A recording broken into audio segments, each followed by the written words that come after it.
Assalamualaikum warahmatullahi wabarakatuh. Bismillahirrahmanirrahim. Nahmaduka ya ghafuru ya syakuru. Mashalli wa sallim barik ala sayyidina maulana Muhammadin wa ala alihi wa sahbihi asma'in nama ba'du. Tapi monggo lah kita cerita-cerita Islam, cerita-cerita beragama yang rileks. Kita semua tadi seperti yang dikatakan Kadensus pernah diswani Mas Sufyan Sauri, juga beliau pernah ngaji.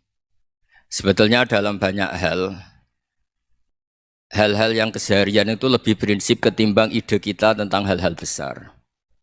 Saya beri contoh, Allah itu Tuhan yang Maha Kuasa, yang menguasai alam raya ini.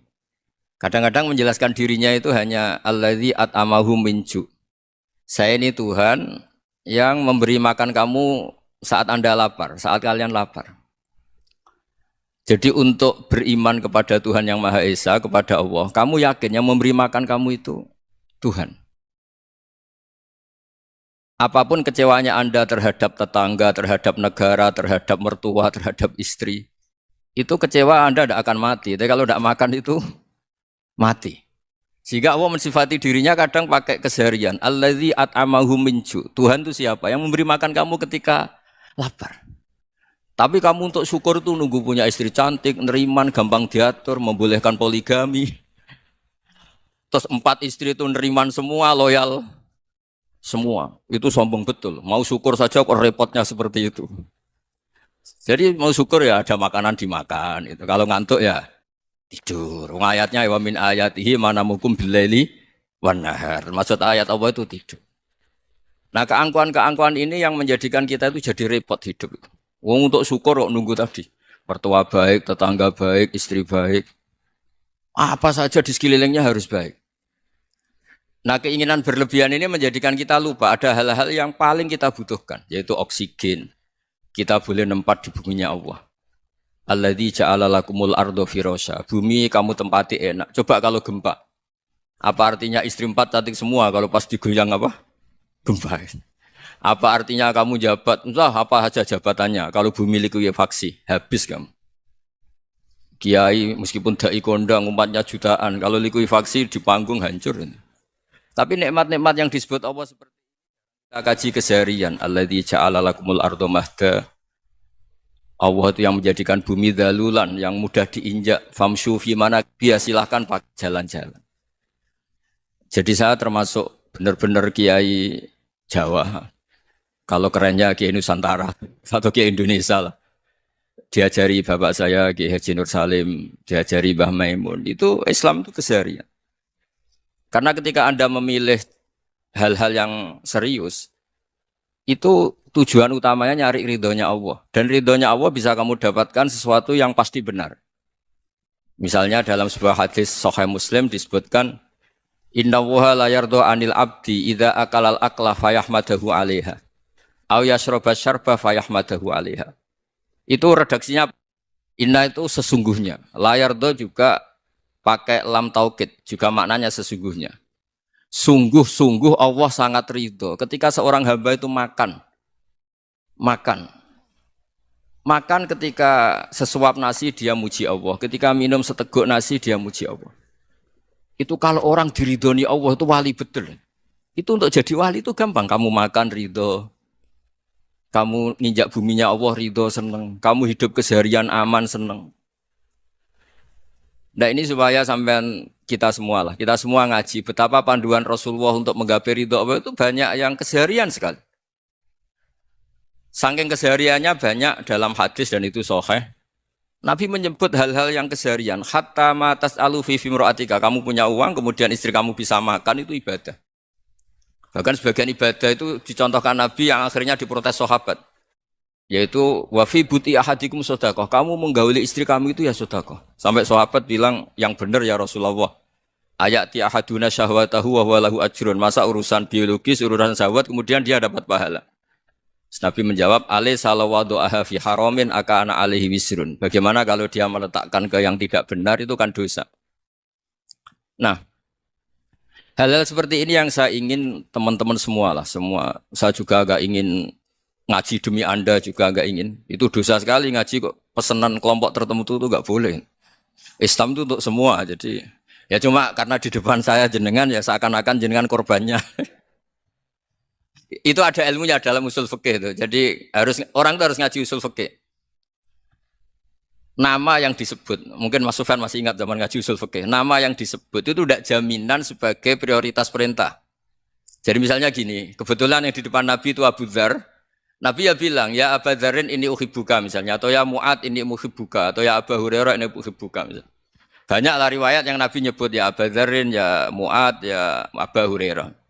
Kemudian misalnya Nabi meneruskan khitab, ini uhibbuka, saya mencintai kamu, fakul dubur sholatin, atau sebagian riwayat disebut fala tada'anna dubura kulli sholatin, Allahumma inni ala dzikrika wa syukrika wa husni ibadatik.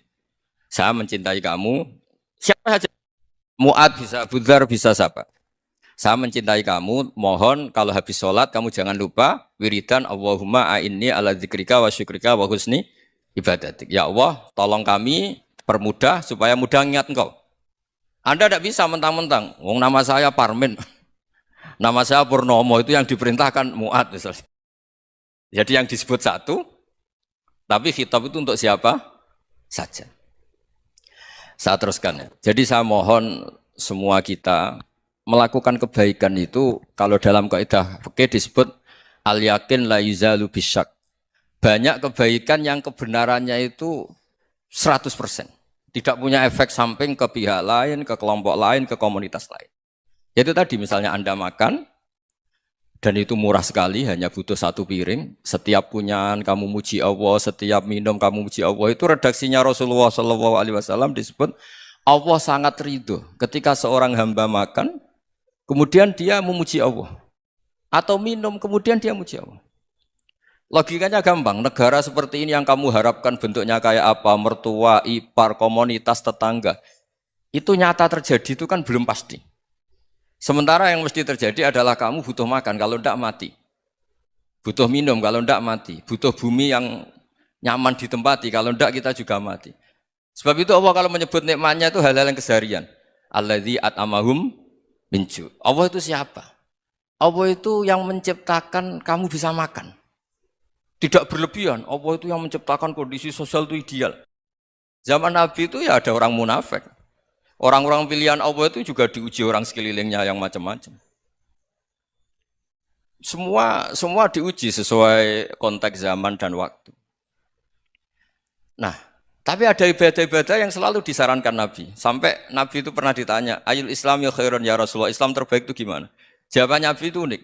It'amu to'am. Islam terbaik itu ya makan-makan, santai-santai. Ketika Allah menyebut beberapa kebaikan, falak tahamal aqobah wa ma adrokan apa? Mal akobah. Terusannya apa? Fakku rokobah. Terusannya apa? Au it'amun fi yaumin di masubah. Ya atau acara makan-makan itu juga Islam. Kenapa? Ya bayangkan kalau tidak ada makanan kita mati kan? Kondisi sosial tidak ideal itu Anda masih gak apa-apa. Tapi kalau Anda tidak makan, Anda tidak minum, kamu punya istri cerewet masih bisa hidup, punya mertua cerewet masih bisa hidup. Tapi kalau tidak makan bisa mati. Berarti penting mana istri sama makan? Penting mana? Makan. Semoga istri Anda dengar, nanti kamu disuruh makan tapi pulang deh. Itu kalau dibahasakan makan masih memahami. Penting mana nasi satu piring dengan istri. Enggak ada nasi mati, enggak ada istri belum mati. Penting mana? Enggak berani jawab kan? Nah, ternyata Anda ada garang kan di depan istri. Jadi saya mohonlah, mungkin Mas Sufyan Sauri tadi yang bisa bantulah. Teman-teman tuh ngaji yang keseharian saja. Karena kita nyari ridho Allah itu berdasar firman Allah. Dan firman Allah itu menyebut keseharian tuh riang, gampang. Yaitu tadi misalnya, wa min ayatihi manamukum billaili wanar. Termasuk ayat-ayat Allah itu kamu tidur. Maka dulu itu ada guyonan, ada tokoh Mu'tazilah. Kelompok dalam Islam yang berpikir manusia itu bisa menentukan ikhtiarnya sendiri. Karena saya bisa duduk, duduk, ingin berdiri, berdiri. Karena kelompok ini nggak terima kalau semua kehendak Allah, nanti bagaimana kalau semua kehendak Allah kok ada hisab, ya ada sanksi. Lucunya itu, dia akhirnya, ini cerita ya, mencintai seorang perempuan, cantik sekali. Dan itu dia menjadi ahli sunnah itu oleh hal-hal yang sepele. Karena istrinya cantik, Ya namanya suami istri itu hubungan intim. Terus ditanya, Mas, masih ingin lagi? Masih. Silahkan diulang lagi. Wah ya tidak bisa. Katanya manusia bisa menentukan yang diinginkan. Itu tobat itu. Itu nggak bisa ditobatkan Mas Sufyan Ats-Tsauri. Orang cantik yang mudah nobatkan orang itu orang cantik. Segampang itu. Akhirnya kita tahu, makanya kalau dalam kitab Hikam itu disebut al-akil mayakul madza yaf'alu wa hubi wal ghafil mayakul madza af'al. Orang yang punya akal karena sadar ini wilayah Allah, semua milik Tuhan. Itu dia tiap hari berpikir, besok Allah akan melakukan apa terhadap dunia ini.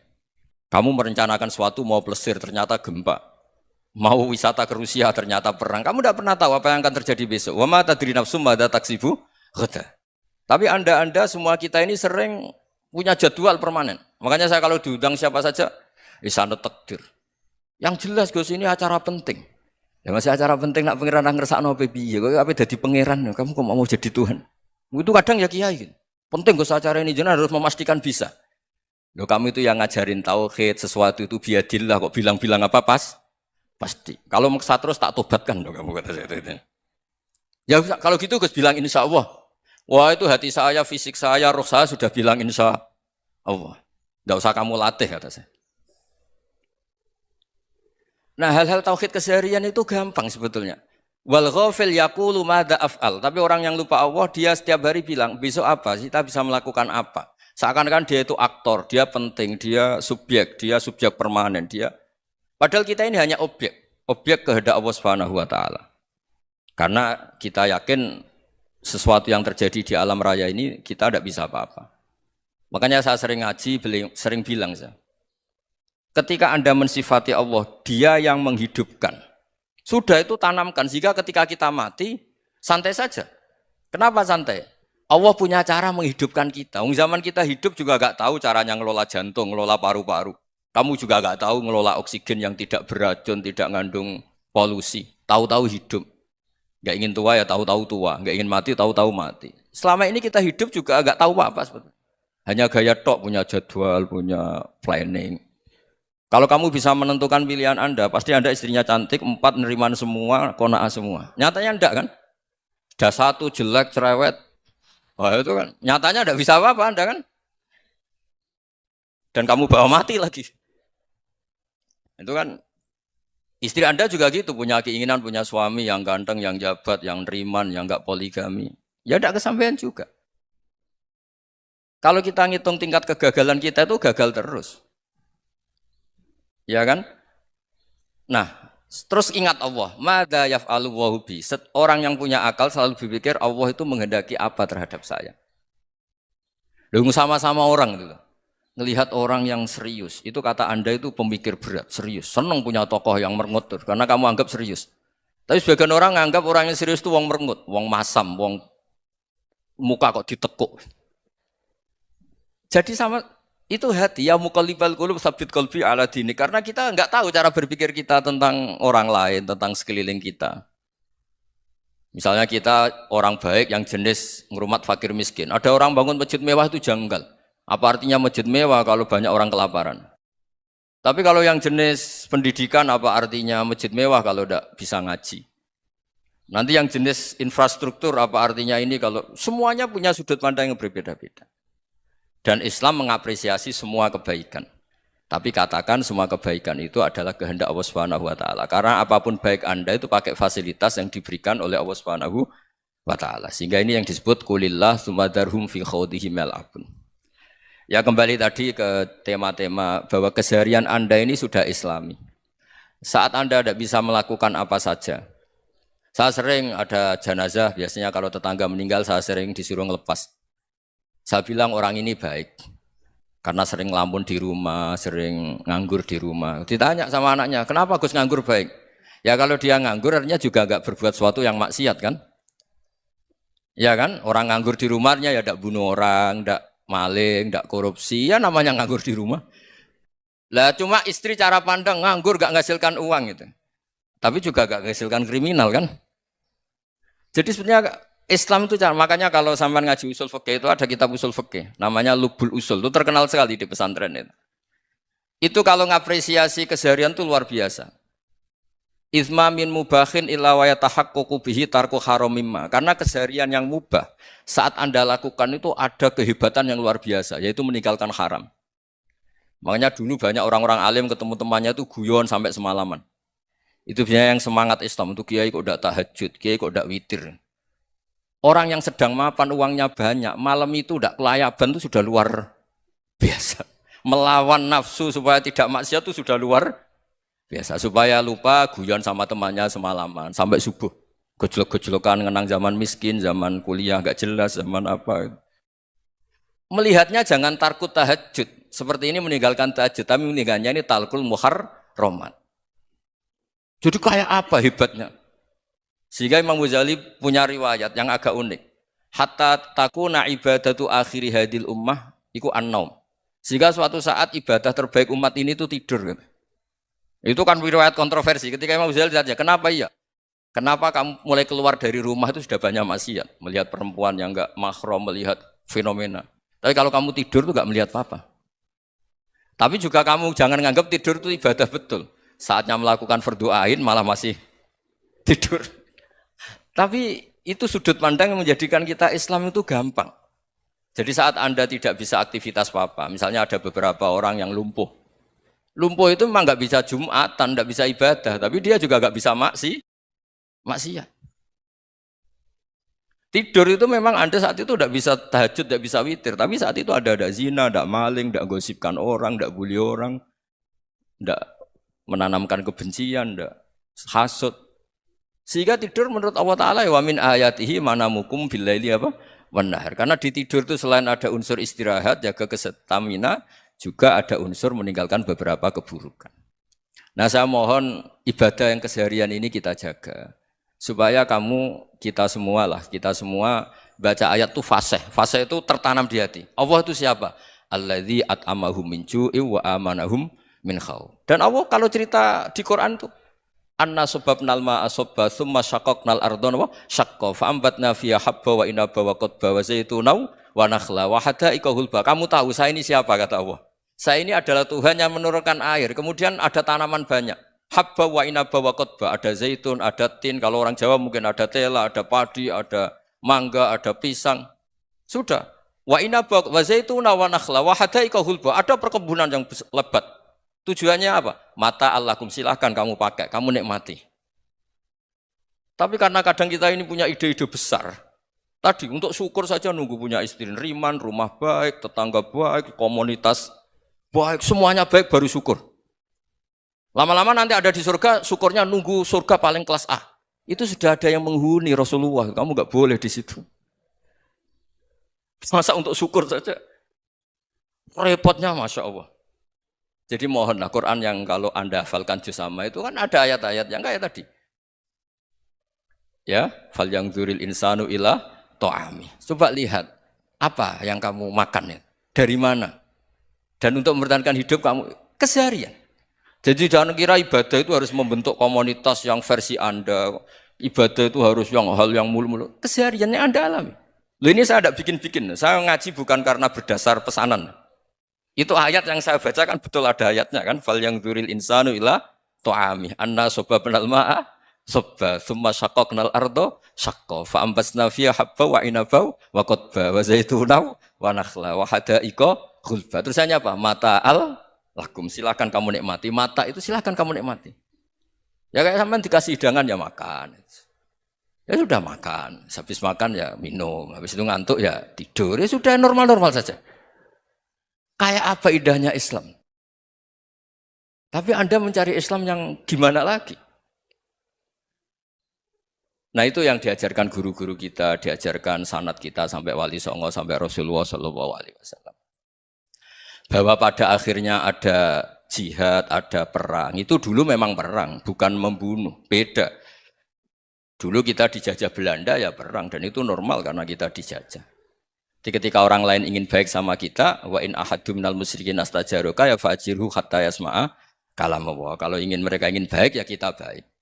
Makanya ada istilah mustakman, mu'ahad. Kalau mereka ingin damai, berdampingan dengan kemajmukan ya itu yang lebih baik.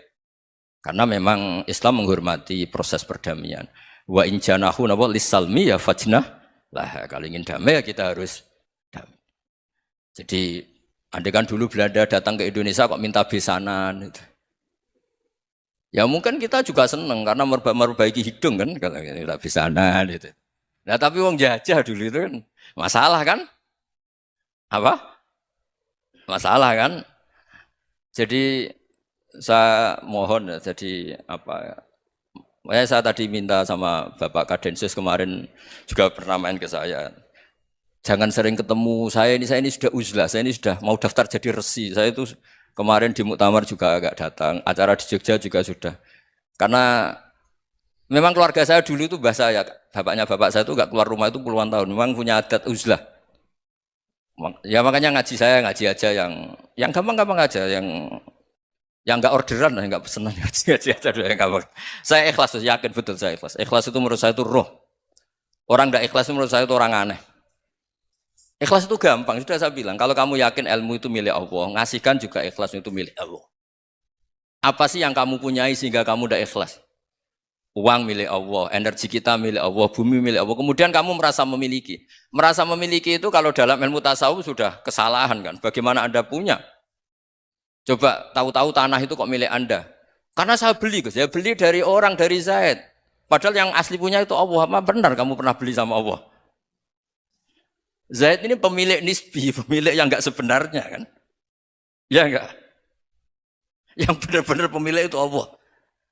Kok kamu ngerasa itu bumi kamu itu atas nama apa? Coba. Milik kan harus beli atau dikasih. Tidak semua kan? Nah, makanya terus famshu fi manakibiha dan Allah menyebutnya, sudah saya ini yang menciptakan bumi. Waladzi ja'ala lakumul arda dalulan. Dan Allah menyebutnya sederhana, famshu fi manakibiha, silakan jalan-jalan. Terusannya apa? Wa kulu mirizki, silakan makan-makan. Jadi Islam itu yes. Ya, makanya kiai-kiai itu ada acara makan, sampai ada guyonan fikuli makanin makan di setiap tempat ya makan. Nggih ngoten guys, pokoknya sing gampang-gampang mawon nggih. Nggih Mas Sufyan nggih sing gampang-gampang mawon nggih. Assalamualaikum warahmatullahi wabarakatuh.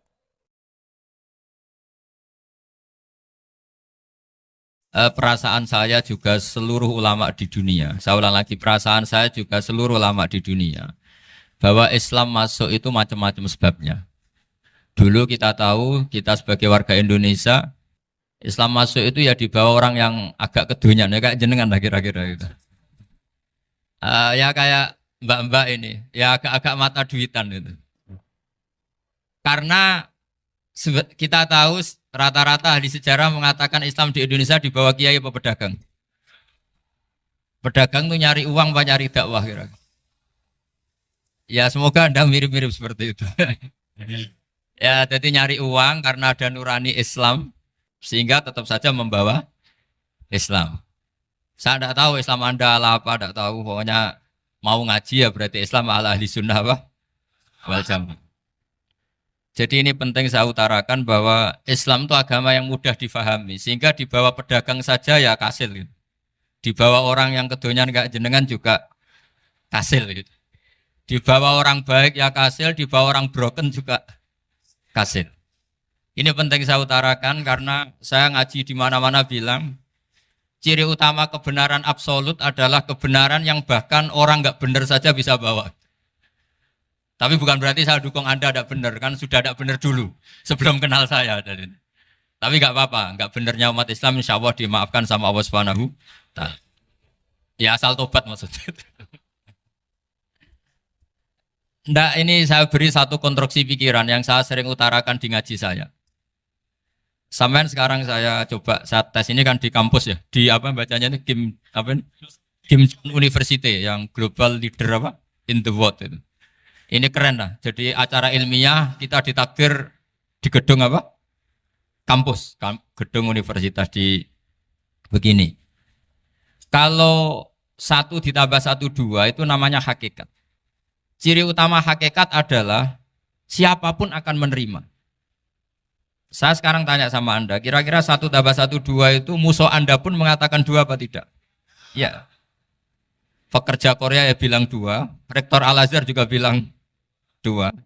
Kamu yang sekarang sedang mungkin sebagian broken sama istri juga bilang 2. Istri kamu yang mangkal sama kamu juga bilang dua. Yang cemburu ya bilang dua, yang dicemburuin juga bilang dua. Karena begitu mudah kebenaran absolut diterima oleh siapa saja. Begitu juga eksistensi Allah sebagai Tuhan. Itu mudah diterima oleh siapa saja. Sehingga pembawanya tidak perlu seorang kiai atau gus atau mubalek atau ketua muin, tidak. Cukup karyawan pekerja Korea. Karena kebenaran absolut itu kebenaran yang mutlak. Siapa saja yang waras pasti ngakui. Kira-kira orang yang berpikir sehat pasti berpikir begini, ini yang diajarkan Quran. Bumi ini kadung wujud. Sudah wujud kadung wujud, punya eksistensi. Mungkin enggak sesuatu yang wujud kemudian disebabkan oleh sesuatu yang nihilisme, yang tidak ada. Mungkin enggak? Enggak mungkin. Yang namanya penyebab itu harus sesuatu yang wujud. Di mana-mana penyebab itu harus punya eksistensi. Karena langit dan bumi ini kadung wujud, pasti penyebabnya adalah wujud. Karena wujud penyebab harus bersifat super. Lah bersifat super ini oleh ulama dikatakan wajibil wujud. Itu akal siapa saja akan nerima. Cuma kemudian setelah nerima itu orang macam-macam cara berpikir. Mungkin orang Jawa dulu bilang itu Sahyang Widi. Kalau orang sini mungkin bilang apa itu? Dewa atau apa ya? Enggak tahu saya itu. Karena itu yang teman sampean, enggak teman saya itu. Tapi yang jelas begini, ini konstruksi ini harus kita jaga. Nanti saya bacakan teks hadisnya. Kebenaran sejati ciri utamanya adalah ada absolutisme, ada kebenaran mutlak. Ciri utama kebenaran mutlak adalah diakui bahkan oleh siapa saja, termasuk oleh orang fasik. Orang fasik itu orang nggak benar. Misalnya ada imam masjid besar Istiqlal, ditanya 1 + 1 bilang apa? 2. Nanti kira-kira yang lonte juga bilang apa? 2. KPK juga bilang koruptornya yang ditangkap 2. Nah, eksistensi Allah sebagai Tuhan ini kebenaran yang absolut. Maka agama ini juga boleh diterima oleh siapa saja, termasuk oleh orang fasik, orang nggak jelas.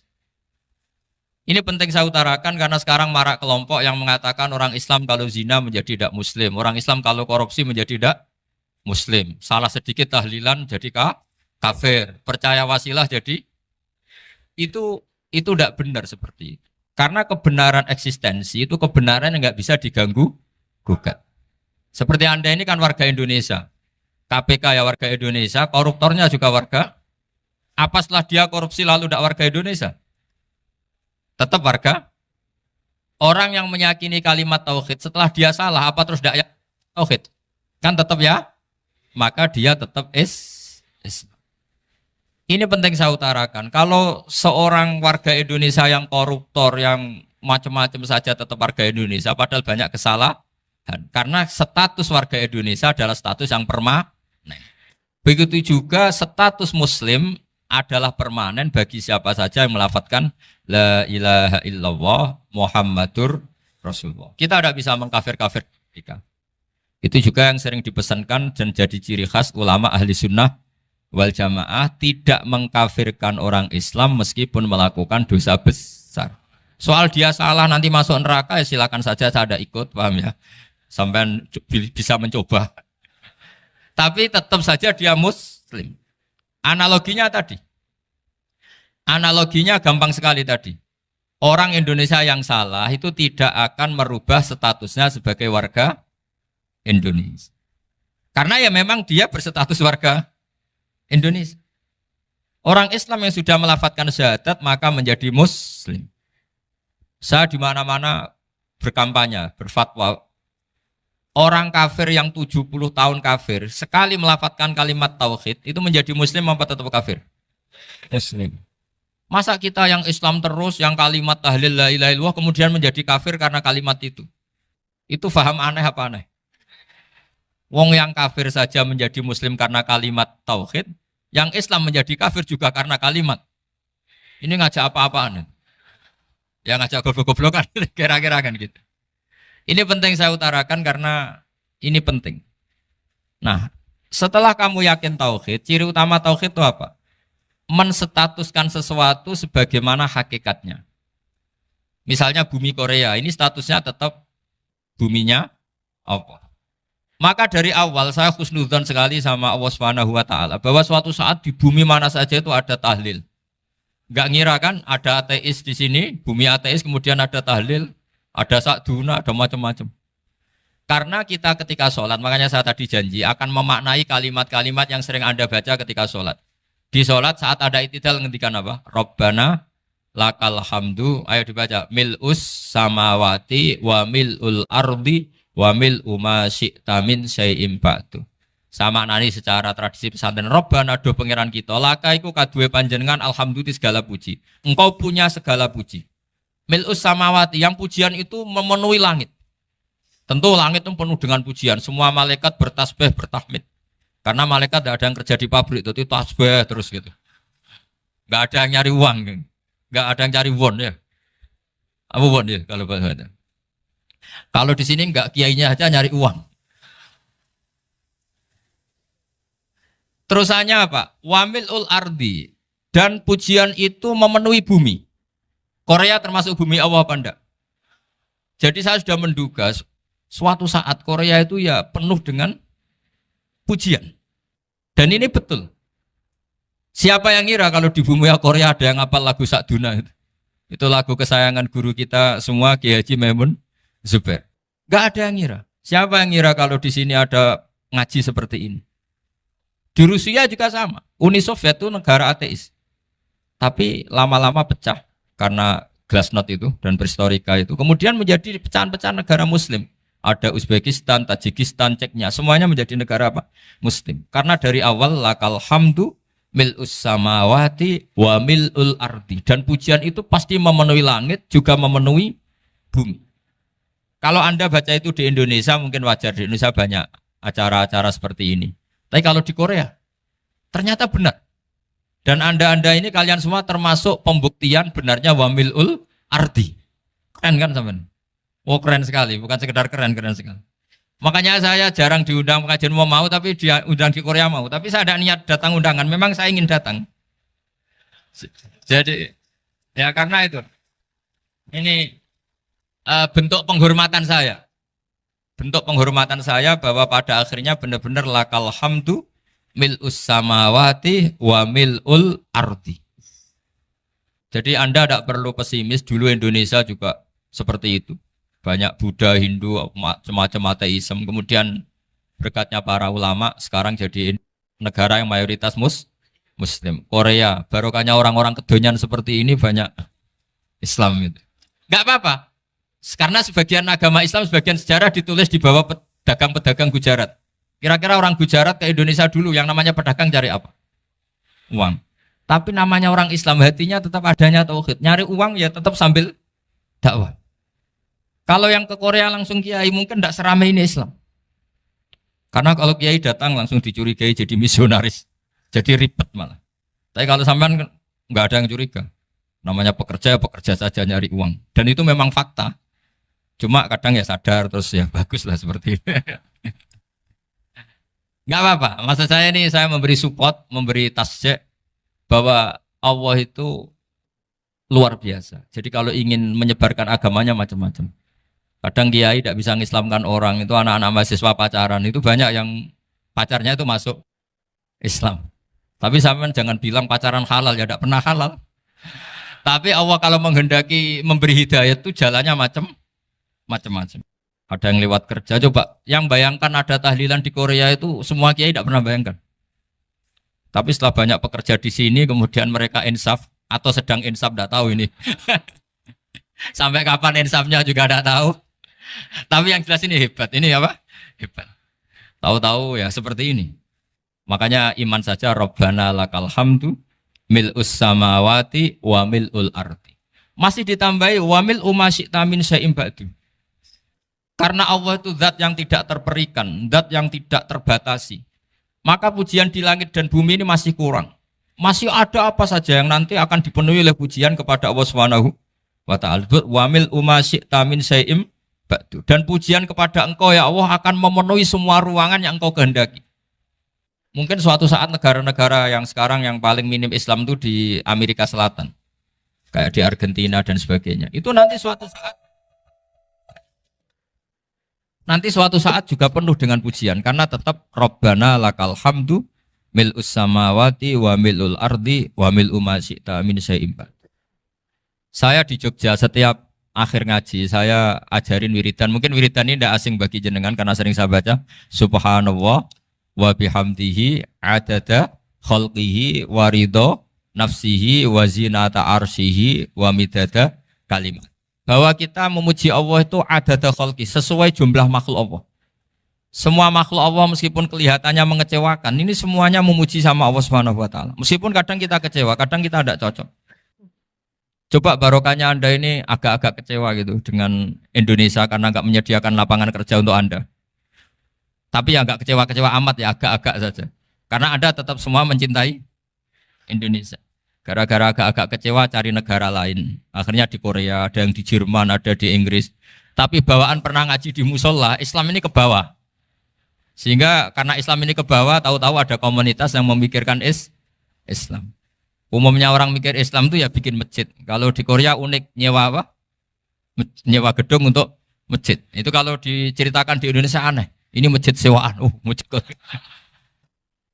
Tapi kalau di sini lazim karena kalau beli mahal ya cukup sewa. Saya tidak tahu kalau dalam terminologi agama tempat Anda sujud ini nanti jadi saksi di akhirat. Itu yang permanen apa yang sewaan tidak tahu. Jadi nanti bumi ini tanya, ya saya ya Allah pernah dipakai sujud, tapi setelah 1 tahun nggak kuat menambah lagi. Makanya saya dukung tadi yang ada gerakan masjid apa. Sebenarnya permanen nggak permanen itu tetap bagus, ada usah memaksakan. Yang jelas saya sudah ikut nyumbang lelang tadi, dan saya berharap uang itu benar-benar untuk masjid. Kalau untuk takmirnya juga nggak apa-apa, yang penting untuk menghidupi masjid. Saya juga termasuk kiai yang nggak suka kalau hukum itu terlalu fanatik. Misalnya uang ini untuk masjid, kemudian imamnya diterlantarkan. Karena alasannya ini untuk masjid. Imam kan tidak masjid. Nah ini kalau imamnya nggak diservis, kemudian mutung terus pulang ke Indonesia. Ini jadi masalah. Tapi saya juga nggak suka kalau ada negara gitu. Betul-betul saya tidak suka. Yang imamnya itu terlalu diservis. Ini buruk sekali kan. Pernah ada anekdot, ini anekdot tapi nyata. Ada negara yang sangat sehat, Islamnya sangat sehat. Itu imamnya 1 bulan tuh digaji 70 juta. Kira-kira 70 juta dibagi 1 hari berapa? 5 sholat ya? 5 kali 30 berapa? Kira-kira saja. 150. Berarti per sholat dapat berapa ya? Kira-kira. Kan biasa potong gaji kalau... Berapa kira-kira? Singkat cerita, si kiai dari luar negeri tadi cerita apa Indonesia? Kiainya miskin-miskin, datang ke masjid kan kadang pakai ontel, adzan sendiri, qomat sendiri, sholat sendiri kadang. Itu nasib orang-orang Sragen dan Salatiga sebagian. Itu yang lapor karena mereka itu. Kalau Rembang insya Allah enggak. Tapi ada semuanya Salatiga, sebagian begitu. Itu yang cerita kiainya, bukan ini bukan hoax, memang kiainya cerita. Nasib kiai di Salatiga Gus katanya. Itu digojlok, tapi tetap sholat. Sehingga cerita orang tadi cerita, imamnya di sana naiknya Mercy, muadzinnya pakai BMW. Itu tetangga sebelah Indonesia banyak yang fasilitas imam seperti itu. Karena gajinya sampai 70 juta. Setelah dia cerita bangga karena negaranya mengapresiasi imam sholat, sama kayak Indonesia dia omongin gini, makanya kamu sholat terus, takut potong gaji ya. Gitu. Itu kagetnya bukan main dia. Dikira itu satu sifat kelebihan negaranya, ternyata buruk sekali karena imam sholat karena takut potongan gaji. Akhirnya ke Indonesia bangga, alhamdulillah kita sholat tanpa gaji. Dan tetap sholat. Keren mana yang digaji sama Anda? Ini yang di atas ini banyak calon imam. Tidak keren mana imam yang digaji sama Anda? Keren yang enggak. Tapi kalau pertanyaannya dibalik, keren mana jamaah yang peduli imamnya sama yang enggak peduli? Jadi jawabannya harus tetap seperti itu. Imamnya keren yang ikhlas. Tapi jamaahnya keren yang peduli imamnya. Jelas ini ya fatwa saya ya. Gimana? Imamnya baik yang ikhlas. Tapi jamaahnya baik yang peduli nasibnya. Tapi sekali imam dari awal enggak ikhlas itu harus di PHK.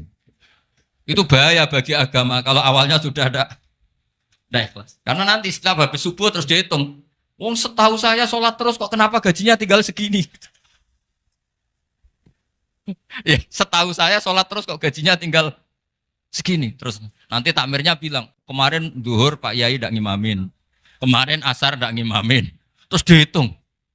Bisa enggak agama akan berjalan seperti itu? Enggak kan? Ya makanya pertanyaannya tadi, suka atau punya imam ikhlas? Suka. Tapi imamnya juga suka kalau jamaahnya peduli. Ini penting. Jadi saya mensupport Anda, mensupport kalian semua bahwa agama ini akan diurus oleh Allah Subhanahu wa taala. Makanya Sayyidina Umar radhiyallahu anhu kalau disuruh mikir agama itu tidak mau. Enggak mau betul. Ketika Umar jadi khalifah itu puncak keemasan masa Islam. Semuanya stabil, semuanya hebat. Sampai Irak, Iran zaman itu Persia masih. Semuanya Mesir. Itu semuanya ikut Islam. Ketika Islam pada puncaknya, yang dikhawatirkan oleh masyarakat adalah begini. Lalu setelah Umar itu bagaimana? Islam setelah dipimpin orang yang tangguh, yang kuat, yang waroi, yang zuhud. Lalu setelah Umar itu gimana? Tapi Umar disuruh mikir gak mau. Sampai setiap Abdullah bin Umar jalan-jalan di kampung-kampung itu abahnya dianggap pecundang. Tahu sampean pecundang? Orang yang gak tanggung jawab. Karena orang-orang bilang gini, ya Abdullah bin Umar, bagaimana pendapat Anda kalau ada penggembala kambing di tengah hutan atau di tengah padang rumput, kemudian dia ninggal gelanggang kambingnya. Kamu anggap penggembala ini gimana? Oh itu penggembala yang dolim itu. Pasti kalau kambing ditinggal ya kacau. Apalagi ini ummatu Rasulullah Shallallahu Alaihi Wasallam. Ini abah kamu tidak pernah wasiat, tidak pernah ngatur suksesi. Lalu Islam setelah dia bagaimana? Suruh dia ngomong penggantinya siapa? Karena beliau sudah sepuh harus ada suksesi. Akhirnya Abdullah bin Umar lapor ke Umar. Ini gimana bah orang mengkomplain begini, begini, begini. Apa kata Umar? Agama itu beda dengan kambing katanya. Agama itu milik Allah Subhanahu. Mbok saya pikir, tidak saya pikir tetap jalan. Nah ini terbukti. Jangan ulama ya ndak, mufti ya ndak, tapi bisa menjalankan agama. Kalau agama sampean pikir malah rusak. Sudah pokoknya lakukan saja, tidak usah dipikir. Akhirnya betul. Karena agama ini milik Allah. Soal kita serius memikirkannya itu karena khidmah. Karena kita ingin berbakti pada agama. Tapi Anda tidak boleh berpikir kalau agama ini butuh pemikiran Anda. Beda loh ya. Kita khidmah agama serius karena kita ingin mengkhidmai agama. Tapi agama ini tidak pernah butuh kita. Karena agama ini akan diurus oleh Allah Subhanahu. Coba pas sampean kecil, orang jilbaban di Indonesia itu banyak apa banyak sekarang? Banyak sekarang. Kiainya mutu orang dulu apa mutu orang sekarang? Tapi perkembangan Islam itu ramai sekarang apa ramai dulu? Ramai sekarang. Islam menyebar di seluruh dunia itu zaman Wali Songo, zaman sampean keren mana? Keren sekarang. Kualitas solehnya sampean sama Wali Songo? Wali Songo. Ini betul. Karena agama ini diurus oleh Allah Subhanahu wa taala. Maka kata Sayyidina Umar, agama ini innallaha ta'ala yahfadhu dinah. Innallaha ta'ala la yudhi'u khilafatahu waladina. Allah itu tidak akan menyia-nyiakan agamanya. Ini terbukti. Agama ini pernah dipimpin orang terbaik di dunia, yaitu Rasulullah Shallallahu Alaihi Wasallam. Ketika beliau intakola ila rofiqil ala, ketika beliau pindah ke alam sana, diteruskan oleh sahabat yang tentu jauh di bawah Rasulullah. Diteruskan tabiin, diteruskan para wali songo, diteruskan sayang sampean yang jauh di bawah wali songo. Sejauh-jauhnya. Tapi agama jalan sampai Korea. Agama jalan sampai apa? Dulu Wali Songo itu hanya sampai Mojokerto, sampai Tulungagung. Di bawah sampean, Kelayaban sampai mana ini? Korea. Coba kalau Allah tidak ngurus, nggak bisa. Yang gerakkan hatinya sampean peduli sama masjid siapa? Allah Subhanahu wa taala. Yang menggerakkan hati sampean peduli sama agama siapa? Tapi yang menggerakkan sampean ke Korea apa? Uang kan?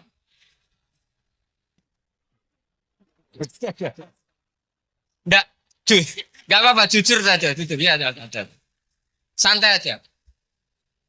Ini bagian dari keramatnya jenengan. Niatnya agak bener tapi dibenerin Allah di sini. Dari awal niatnya kan uang, uang, uang gitu. Tapi setelah di Korea dibenerin Allah. Mbok ingat agama gitu. Keren kan? Makanya yang syukur sama Allah Subhanahu wa taala. Yang bisa hanya Allah taala. Makanya dalam dunia kiai selalu baca apa? Alhamdulillah alladzi hadana li hadza wa ma kunna linahtadiya laula an hadana Allah. Alhamdulillah kita diberi hidayat seperti ini. Kalau tidak Allah tidak bisa. Sudah mata duitan, kadang istri ngomel, mertua tidak percaya. Sudah setengah-setengah broken gini di saya tidak tahu sampai ke Korea itu karena broken pas saking sayangnya keluarga. Potensinya hanya dua. Dibela-belain kerja demi keluarga atau agak broken maka ke sini. Tapi apapun potensi itu tetap baik. Itu takdir sudah, itu takdir tidak usah dibicarakan. Semua itu apa? Karena orang kalau sedang rukun ya tidak mau tukaran, kalau sedang tukaran ya tidak mau rukun. Itu sudah semuanya takdir. Kata bapak saya dulu kalau ada orang mau jualan tanah, Pak Yai tanah saya mau saya jual. Ini gimana padahal ini tanah warisan. Kata bapak, nak waya adol ya adol. Memang ini saatnya jual ya jual saja. Nanti kalau kaya saatnya beli ya beli saja. Karena kalau sudah saatnya jual mau beli ya nggak mungkin kan.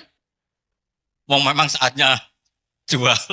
Kalau sudah kaya kan nggak mungkin jual tanah. Saatnya beli. Maka semoga masalah di keluarga sampean ya masalah musiman.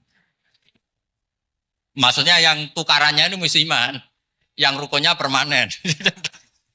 Jangan tukarannya permanen, rukunnya musiman. Setelah melihat yang lebih cantik, katut babon, nggak tahu saya nggak tahu.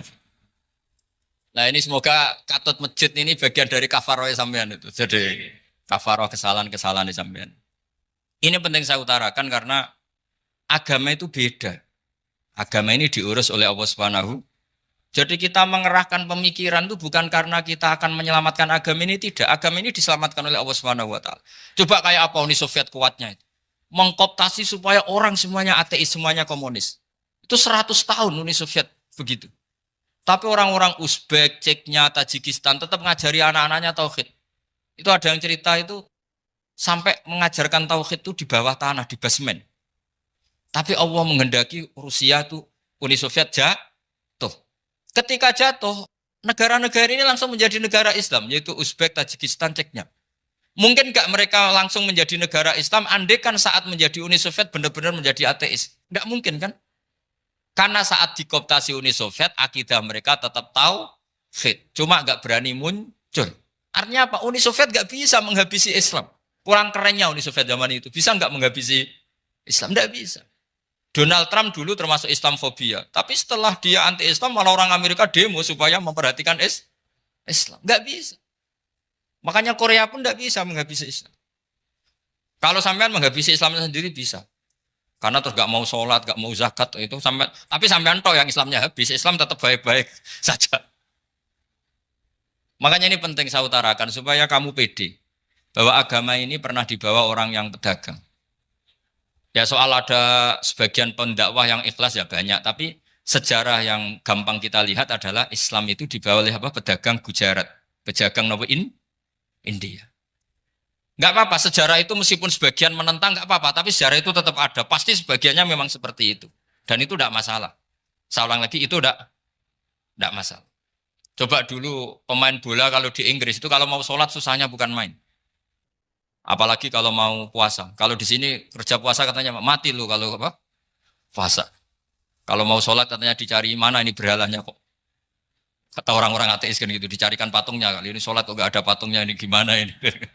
Ya ngalamin gitu. Tapi Allah Maha Kuasa. Banyak investor mana itu Dubai atau Qatar yang tertarik investasi di dunia bola. Kayak Sulaiman Al-Fahim makanya beli Manchester City. Itu sekarang pelatihnya negara orang sholat gak berani. Bahkan di tengah stadion dibangunkan masjid. Kalau sampai daftar jadi muadzin bisa. Apa nyanyi Sakduna di sana juga bisa. Dulu Aljazair bencinya bukan main. Apa Perancis sama orang Islam itu bencinya bukan main. Barokahnya Zidane pemain bola. Dan juara dunia. Terus Zidane turunan Aljazair. Akhirnya orang Perancis itu mencintai Islam. Itu barokahnya sepak bola. Allah punya sekian cara untuk mengenalkan Islam. Di Prancis dikenalkan lewat pemain sepak bola. Nah di Korea ini yang agak unik dikenalkan lewat pecinta wol. Saya jamin ini tidak apa-apa, sudah tidak apa-apa, sudah aman, pokoknya aman. Jamin aman. Pokoknya alhamdulillahilladzi hadana lihada wa ma kunna linahtadiya laula an hadana. Karena agama ini dibawa oleh Allah Subhanahu wa taala, yang menjaga juga Allah Subhanahu wa taala. Sama tidak usah khawatir. Kalau ada kelompok tertentu yang mengkhawatirkan Islam, sekarang Islam bahaya gini-gini, itu kurang roja, itu kurang optimis itu.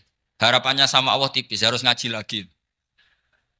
Agama ini limangka nayarjuwa hawal yaumal akhir. Agama ini bagi yang terus-menerus berpengharapan kepada Allah Subhanahu wa taala. Agama ini limangka nayarjuwa, coba bahasa Arabnya roja yarju rojaan. Maknanya harapan. Jadi agama ini bagi yang selalu berpengharapan, bukan yang pesimis, bukan yang hati kecil, apalagi yang tukang putus asa. Coba agama ini begitu luar biasa dibawa orang yang macam-macam. Di Perancis dibawa oleh pemain apa? Bola. Ada masjid di Inggris itu ya dibawa mahasiswa-mahasiswa itu yang dulu sebagian yang nggak pernah ngaji, setelah di Inggris bikin komunitas pengajian. Di Korea dibawa di pecinta apa? Tapi lama-lama cinta Tuhan. Karena ya memang sebenarnya sudah cinta Tuhan. Cuma ya cara cinta ini nunggu punya uang Ya sudah, alhamdulillah seperti ini sudah luar biasa sudah. Insya Allah diterima oleh Allah Subhanahu wa taala. Saya selalu berharap semoga ini tetap satu bukti bahwa Allah itu harus kita sembah di mana-mana. Karena tadi Allah akan selalu Rabbana lakal hamdu mil'us samawati wa mil'ul ardi wa mil'u ma syi'ta min syai'in ba'du. Bahwa pujian kepada Allah akan selalu memenuhi langit dan memenuhi bumi. Bumi Korea termasuk buminya Allah. Makanya pegangan yang saya minta sama pengurus untuk di-share adalah Dawi Rasulullah Shallallahu Alaihi Wasallam. Mungkin nanti panitia harus menge-share itu. Ini Musnad Ahmad, riwayat dari Imam Ahmad. Al-Bilad bila dua. Sudah punya? Nanti di-share ya yang gitu. Al-Biladu bila dua. Bahwa negara hakikatnya adalah negara Allah. Wal ibad ibadullah. Semua hamba hakikatnya adalah hamba. Di hadis itu fahaitsuma asabta khairan fa'akim. Kapan saja kamu menemukan kebaikan di tempat Anda berdomisili, fa'akim, kamu enggak apa-apa di situ. Kamu di sini dapat uang, dapat masjid, sewa masjid.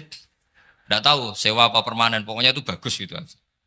Buminya dirayu. Bumi meskipun ini enggak permanen, tapi tetap jadi saksi loh ya. Harus ada kompromi ini. Karena kalau dengar orang Indonesia jadi aneh, masjid kok nyewoi. Tapi aneh di Indonesia, ada aneh di sini, sampean tenang saja. Tentu malaikat pencatat di sini juga sudah tahu kalau sebagian masjid itu sewaan. Jadi ya ada eskal-eskal amat lah, sudah. Enggak janggal-janggal amat karena kondisional Jadi saya nanti minta panitia supaya mengeser tadi hadis riwayat siapa? Imam Ahmad bin Hambal yang diriwayatkan oleh salah satu minal asroh al-mubasyarina bil jannah yaitu Zubair bin Awam. Nabi ngendikan al-biladu biladullah. Negara mana saja adalah negara Allah. Wal ibad ibadullah, semua hamba adalah hambanya Allah. Fahaitsuma asabta khairan, di mana saja kamu mendapatkan kebaikan, fa'akim, kamu tidak apa-apa berdomisili di situ. Ya saya mohon ini penting sekali. Pokoknya saya mohon kalimat tauhid ini dijaga. Karena kalimat tauhid ini kata semua ulama kasajaratin thayyibatin asluha tsabitu wa far'uha fis sama. Dan kalimat tauhid ini pasti tu'ti ukulaha kullahinim bi'izni rabbiha. Kalimat tauhid yang dibawa umat Islam seluruh dunia. Meskipun dia orang fasik, orang enggak benar, tetap tu'ti ukulaha kullahinim bi'izni rabbiha. Kalimat ini akan membawa berkah bagi orang yang dihinggapi atau didomisili umat Islam. Coba sebagian nanti orang Korea menjadi muslim itu karena di sini ada komunitas pekerja muslim kemudian menyisakan atharul Islam. Jejak-jejak Islam. Enggak apa-apa. Pasti kalimat ini tu'ti ukulaha kullahinim bi'izni rabbiha. Jadi kalimat tauhid adalah kalimat yang kata Allah tu'ti ukulaha kullahinim bi'izni rabbiha. Anda tidak usah khawatir. Bahwa apa yang Anda lakukan apapun kecilnya akan ditulis oleh Allah Subhanahu wa taala. Kata Allah wa naktubu ma qaddamu wa atharahum. Gimana di surat Yasin itu? Inna nahnu nuhyil mauta wa naktubu ma qaddamu wa atharahum. Saya bisa menghidupkan orang mati dan semua amal kalian saya tulis, kata Allah. Wa atharahum, dan jejak-jejak yang pernah kalian lakukan juga ditulis. Tak terangno kowe nek ora paham kok nek mlebu swarga dadi paham. Dadi iki pilihane ku loro. Dadi nek kowe saiki ra paham kok ning swarga paham. Nek saiki paham kesuk ben mlebu neraka dadi ra paham. Dadi mun ra usah direncana mlebu napa? Neraka wae mlebu dhewe ra usah direncanakno mun. Dados ngeten nggih, dados ahli swarga ya kurang penggawean, pancen salat wis ra wajib, wis ra ono pilpres, gak ono apa dadi kurang penggawean. Ahli swarga niku saking kurang penggaweane iku jagungan. Dadi misale kula Mustofa Ruhin jagungan. Piye enak ning swarga? Ya enak. Zaman ning donya piye? Terus cerita, saya itu punya teman ateis. Saya punya teman komunis yang ketika pertemanan dengan kita sering menghina kita karena kita ini percaya adanya hari kebangkitan. Teman saya itu sering melecehkan idza mitna wa kunna turaba wa idzaman aina lamadinun. Masa kita sudah jadi debu, jadi tulang belulang, kemudian kita akan dibalas amal-amal kita. Jadi singkat cerita, ini nunjukno nak wong soleh oleh kancanan wong dolim. Ya ini catatan ya, bahwa orang soleh itu zaman ning dunya oleh kancanan wong napa? Dolim. Buktinya yang soleh ini masuk surga. Kemudian kenangannya punya teman ateis. Zaman di dunia punya teman apa? Ateis. Entah temannya itu teman kerja atau teman kantor. Tentu tidak teman dalam akidah. Mungkin akidahnya tetap kita Islam, mereka ateis. Tapi teman, entah faktor kantor, entah faktor profesi, entah faktor kerabat. Tapi yang jelas si orang penduduk surga ini punya kenangan, kami dulu punya teman ateis. Ini kanali korin. Yang teman saya yang anti Tuhan itu mengatakan, melecehkan saya, aidza mitna wa kunna turaba wa idzaman aina lamadinun. Masa kita sudah jadi debu, jadi balung, tulang belulang, kemudian kita dihisab. Atau kita nanti ada hari balasan. Nah terus ketika jagungan ini, tadi saya bilang ahli swarga kurang penggawean. Lah piye delok piye? Jare kanca-kancane, moh aku ora melok di kanca. Jadi fayaquluna lah. Jadi ketika Ruhin muni ape delok jare Mustofa, jare Kifat, moh aku gak kancaku, delok dhewe jare. Lah si Ruhin kan wong kurang penggawean, mulai ning donya sampe ning swarga. Terus delok.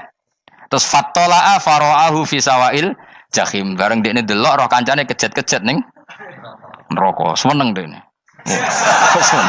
Jadi wong nak hasud tu nanti ning swarga aja hasud. Seneng terus muni ngene, tawahi ing kita laturdin. Dulu kamu hampir saja menyesatkan saya. Artinya zaman dia ateis sempat ngerayu supaya Ruhin dadi napa? Ateis. Kowe Islam ya tetep kere, melok ateis ae. Wis kere, zina rawani, maling rawani gak enak. Soalnya sering dirayu-rayu gitu. Makanya bilang apa? Tawahi ing kita laturdin, kamu zaman di dunia hampir saja menyesatkan saya. Walau la ni'matu rabbi lakuntu minal muhdharin. Kalau saja saya tidak diberi nikmat Allah, aku kelakuanku ya koyo kowe, akhirnya masuk neraka koyo kowe. Nah, terus ada soalu taladzudin. Dia tanya tapi saking senenge. Afama nahnu banyitin. Coba lihat saya sekarang. Apa saya sekarang mati? Tidak kan, saya tidak mati kan. Cuma mati pertama saja, mati zaman di dunia. Sekarang saya hidup lagi. Artinya kamu yang dulu memungkiri ada kehidupan, dulu aku saiki tidak mati. Ternyata saya sekarang hidup dan dapat nikmat kowe ning neraka. Dadi ku nunjukno sunnahe manusa iku ora puas nek ora ngalahno musuhe. Nganti ning swarga iku ora lega nek. Dadi manusa iku hasudnya itu terlembagakan sampai akhirat. Jadi wong-wong sing tahu dimaki-maki kubu sebelah, iku nak kubu sebelah mlebu neraka, iku kowe ning swarga gak marem nak gak delok. Dadi hasud iku ya seru no. Dadi nak kula pun mboten, makome mboten nonton, kula mboten. Niku makome Ruhin barang dadi lari lho kan dinyak melarat, gendut, kriting mangkel. Kudu menangi sing ngenyak mlebu neraka. Aja sampe sing ngenyak kita mlebu swarga kene mlebu neraka. Wah. Gak puas ya, no? Makanya gambarannya Quran itu manusia tetap manusia. Ketika orang kafir dengan segala kenikmatannya, misalnya mungkin Amerika, mungkin negara-negara yang sekarang kumo luhur dengan teori kapitalisnya, mungkin ngenyak Ethiopia, ngenyak Syria, ngenyak. Tapi apapun salahnya Syria, Ethiopia tetap iman, tetap suasana masuk surga. Meskipun ngurmat negara tidak pedes. Tapi yang ngurmat negara benar, tapi ngurmat iman tidak benar, bisa saja nanti masuk neraka. Itu makanya kita problem di dunia kan gitu. Makanya saya mohon, nah, umat Islam itu tidak perlu menjawab kritikan itu. Dari awal kita nanti enaknya itu di surga. Kali di dunia kita pasti salah. Ngelola negara raiso. Banyak negara Islam sing carut, napa? Marut. Ngurus bojo raiso. Banyak santri sing pegatan. ngurus anak yo ora iso, anak yo debu wuling kok bapak. Kita ini kan ngurus yayasan yo ora iso. Kan semua yang berbau Islam mesti carut marut. Karena ya apa ya, dari awal kita ini mah enggak serius ngurus dunia. Kok serius piye nyimpen dhuwit wedi dosa ana hisab. Ape riba rentenir wedi dosa. Wape ngatur dunia nemen-nemen wedi dosa. Allahu al-mudabbir sing ngatur kok melo ngatur barang. Wah, akhirnya karena wedi dosa terus goblok. Sebagian goblok klasik, sebagian keterusan. Nggak sing repot sing keterusan sampai asli lah iku terus kombinasi napa. Jadi wong Islam iku ora kober serius mengurus dunia. Kadang punya pemimpin fasik lah ben kono pek-pekan dunia. Jadi ribet wong Islam. Akhirnya kita ini dihina wa idza marru bihim yatakhamazun wa idza qalabu ila ahlihim qalabu fakihin wa idza ra'ahum qalu innaha ula inapa ladallun.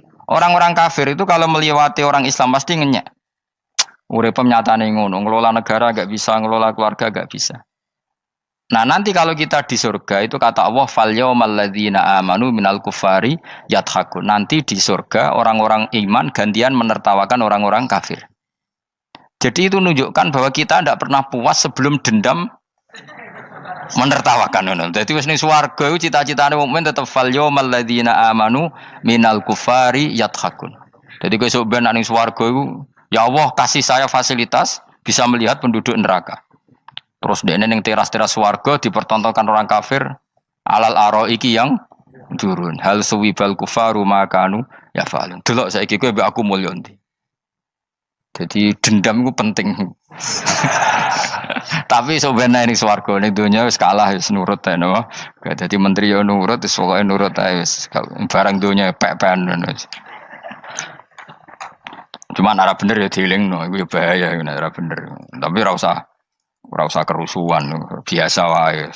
Gremeng ae gremeng soalnya gak dadi udun no. Katanya memang gitu, orang emosi nak diempet tuh dadi udun, dadi wis sadok gremeng.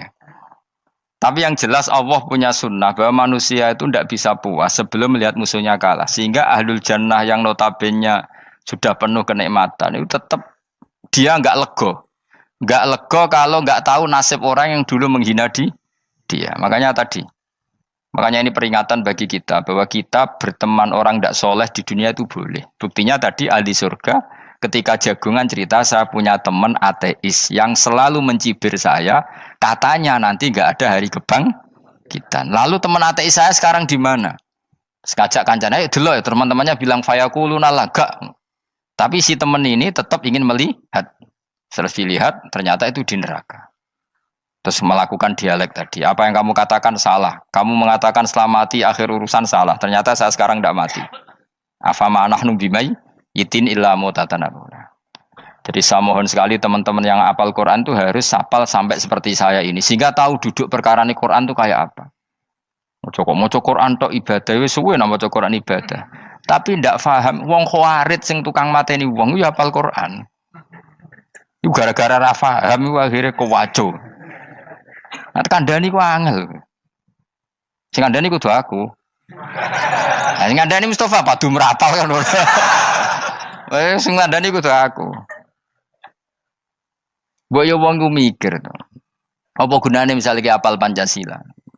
Tapi ra iso nglakoni napa? Pancasila. Ngapal tok keadilan sosial bagi seluruh pejabat. Antok ngomong ngono jelas timbang muni bagi seluruh rakyat Indonesia aja boleh.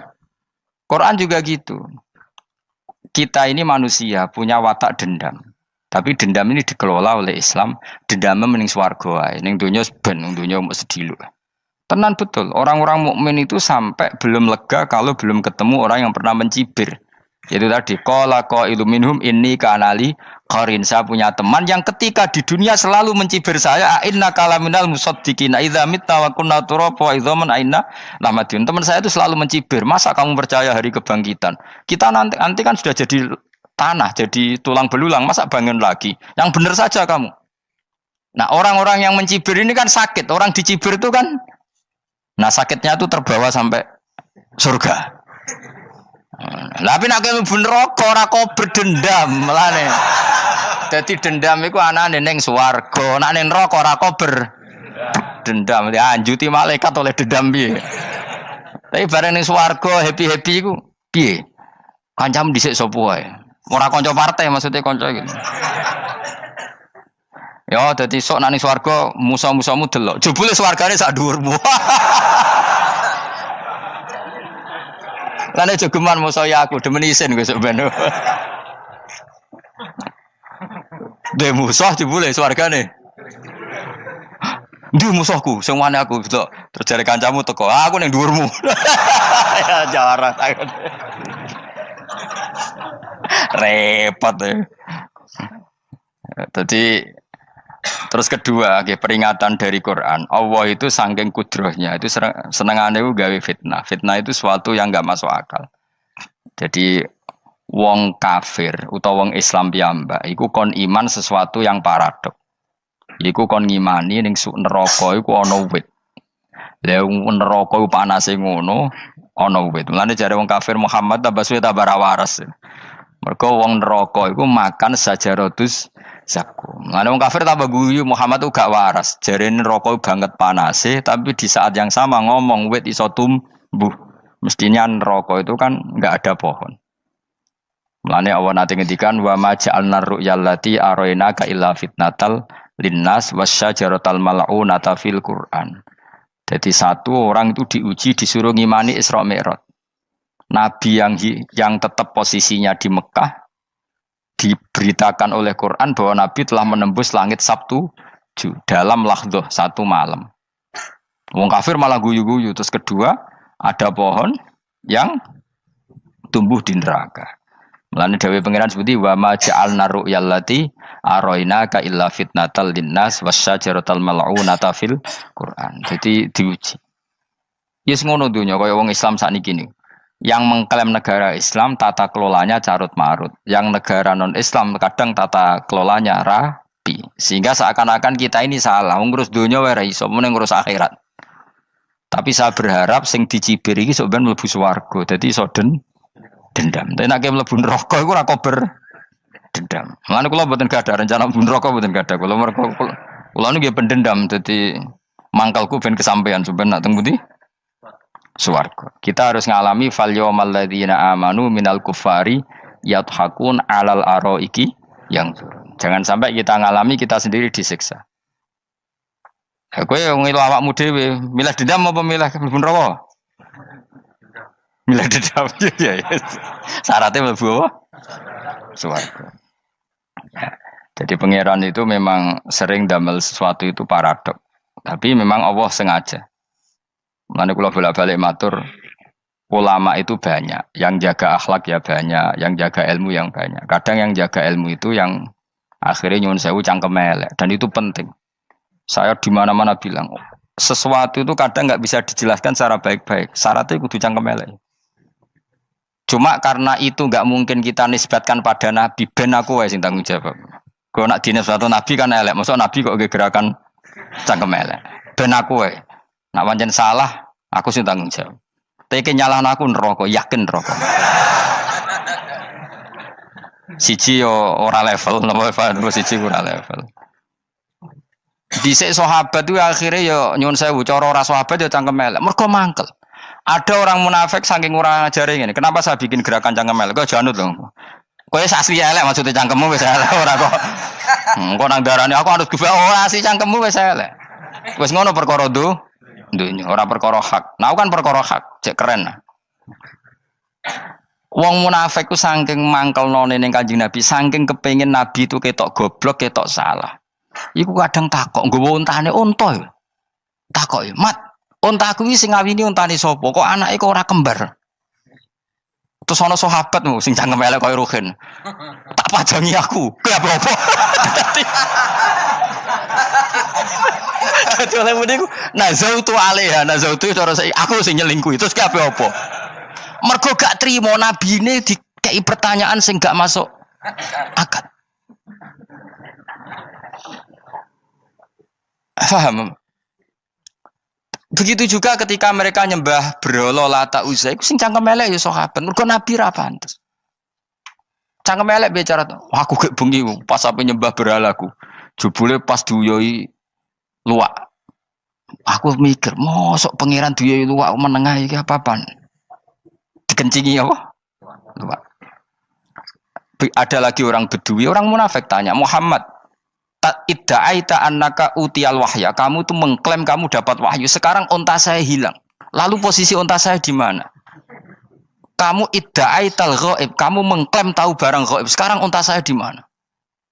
Sahabat akhirnya kecangkemel, tak colong apa-apa pokoknya. Pergamane. Pokoknya butuhnya mangkel lo, bodoh mangkel lo nih. Mergo gak terima nabi ini nggo pertanyaan-pertanyaan yang tidak mendidik, yang menyudutkan.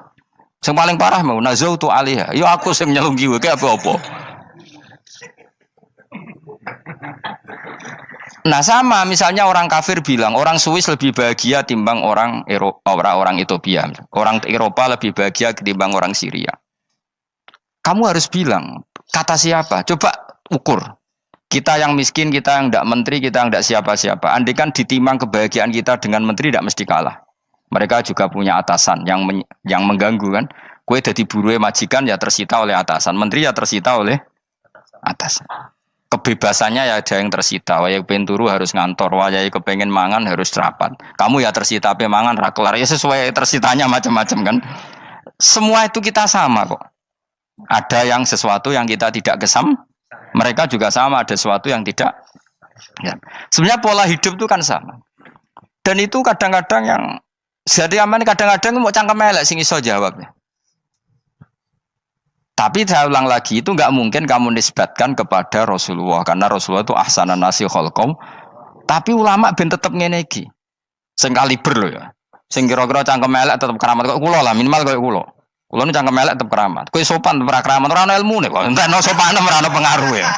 Entekno sopan tetep keramat aku, yakin keramat aku. Baik sopan lah ya.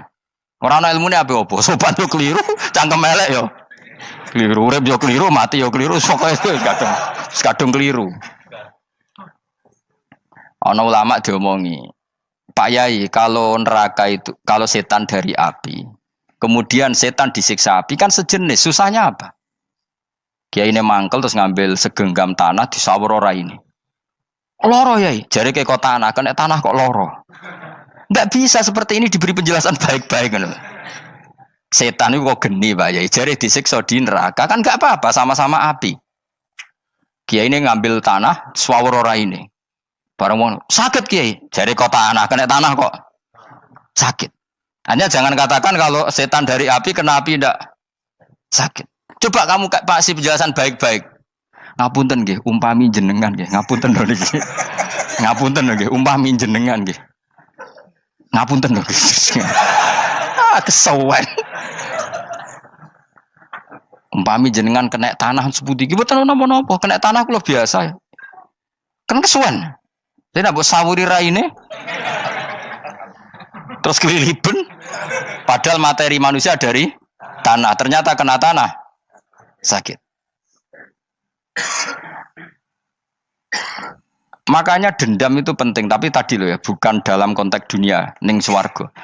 Allah iku wis gawe manusa iku duwe dengan tanda kutip dendam tadi.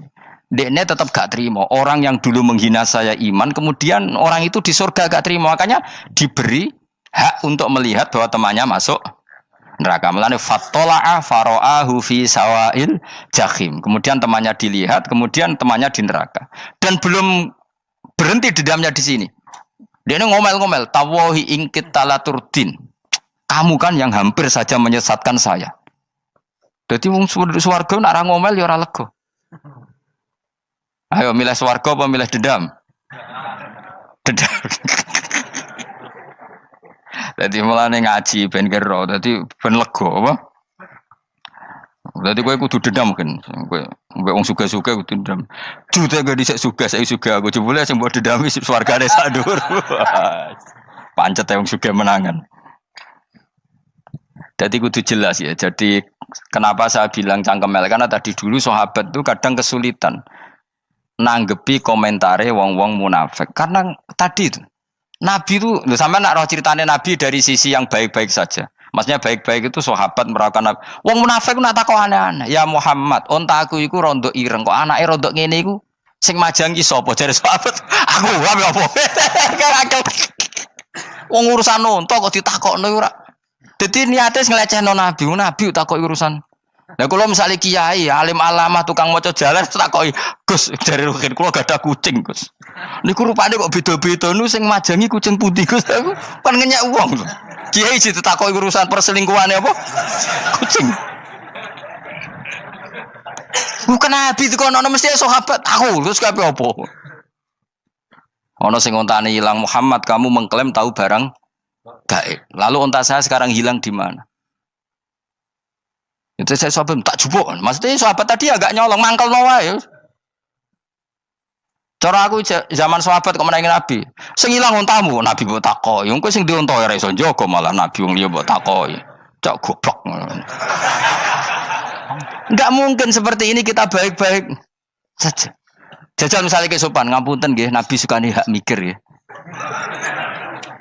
Malah kumo luhur kan?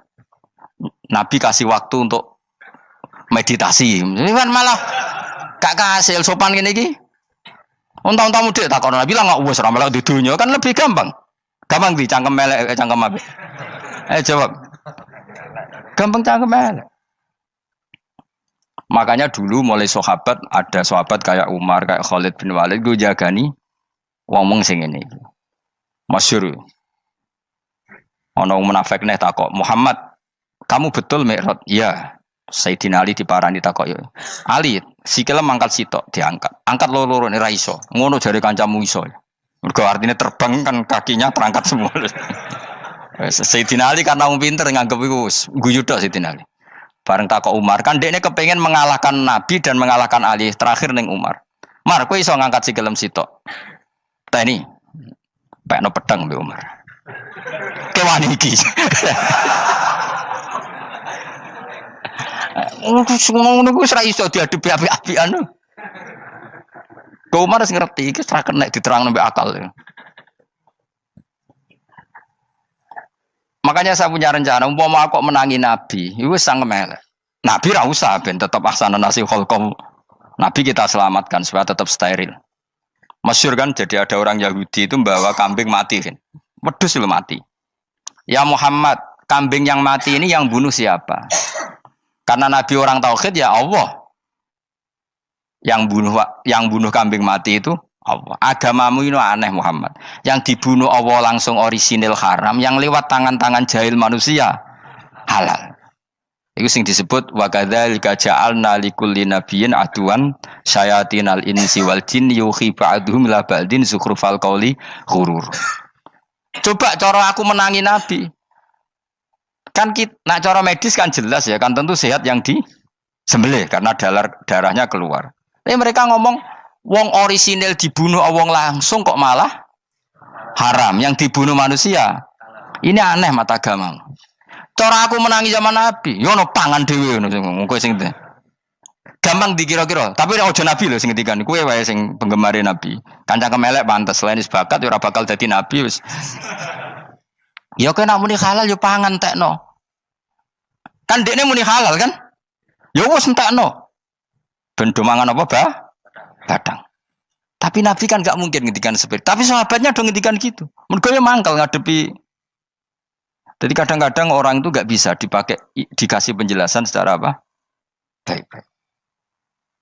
Ya tapi tadi saya ulang lagi, kita kudu tetap nyelametno Kanjeng Nabi. Yes, mulane ulama itu keras masalah bab ngadepi wong fasik itu keras.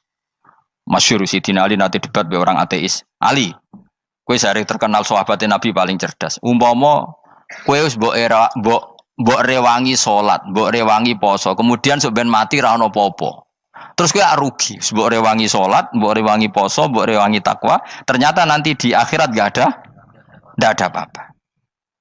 Lan aku kan enak ning donya, gak tahu salat, gak tahu poso, jadi nanti kalau gak ada apa-apa kan gak masalah. Aku di dunia gak pernah kebebanan aturan-aturan syariat. Masyhur dawuh Sayyidina Ali. Ingka nama taqulu sidqan atau haqqan takhallasta wa takhallasna.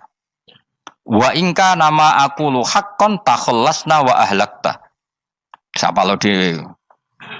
Jika yang kamu katakan benar, yang lolos tidak hanya kamu, saya pun lolos. Jika nanti di akhirat gak ada hisab, memang yang selamat kowe tok, aku lah yo. Selamat dong, bodoh-bodoh ra ono hisab. Ingka nama taqulu haqqan faqad takhallasta wa takhallasna. Jika yang kamu katakan benar, enggak ada hisab, maka kamu selamat, saya pun selamat rumangsamu. Tapi jika yang saya katakan benar, takhallasna wa ahlakta, saya selamat kowe rusak. Niku muga ora sidina Ali cangkem elek tapi, muga ora sidina Ali. Muga sing ngomong Ruhin misal. Kan cangkem elek. Karena orang seperti itu ra iso mbok terangno api-apian. Di kampunten nggih mengke delok mengke. Lho delok mengke kesuwen li. Kowe nek mati wae SMS aku malah do ndi-ndi ngomongnya.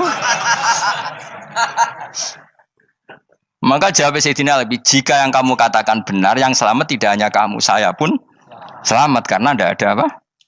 Hisab. Tapi jika yang saya katakan benar, maka takhallasna wa ahlakta, saya selamat, kamu rusak.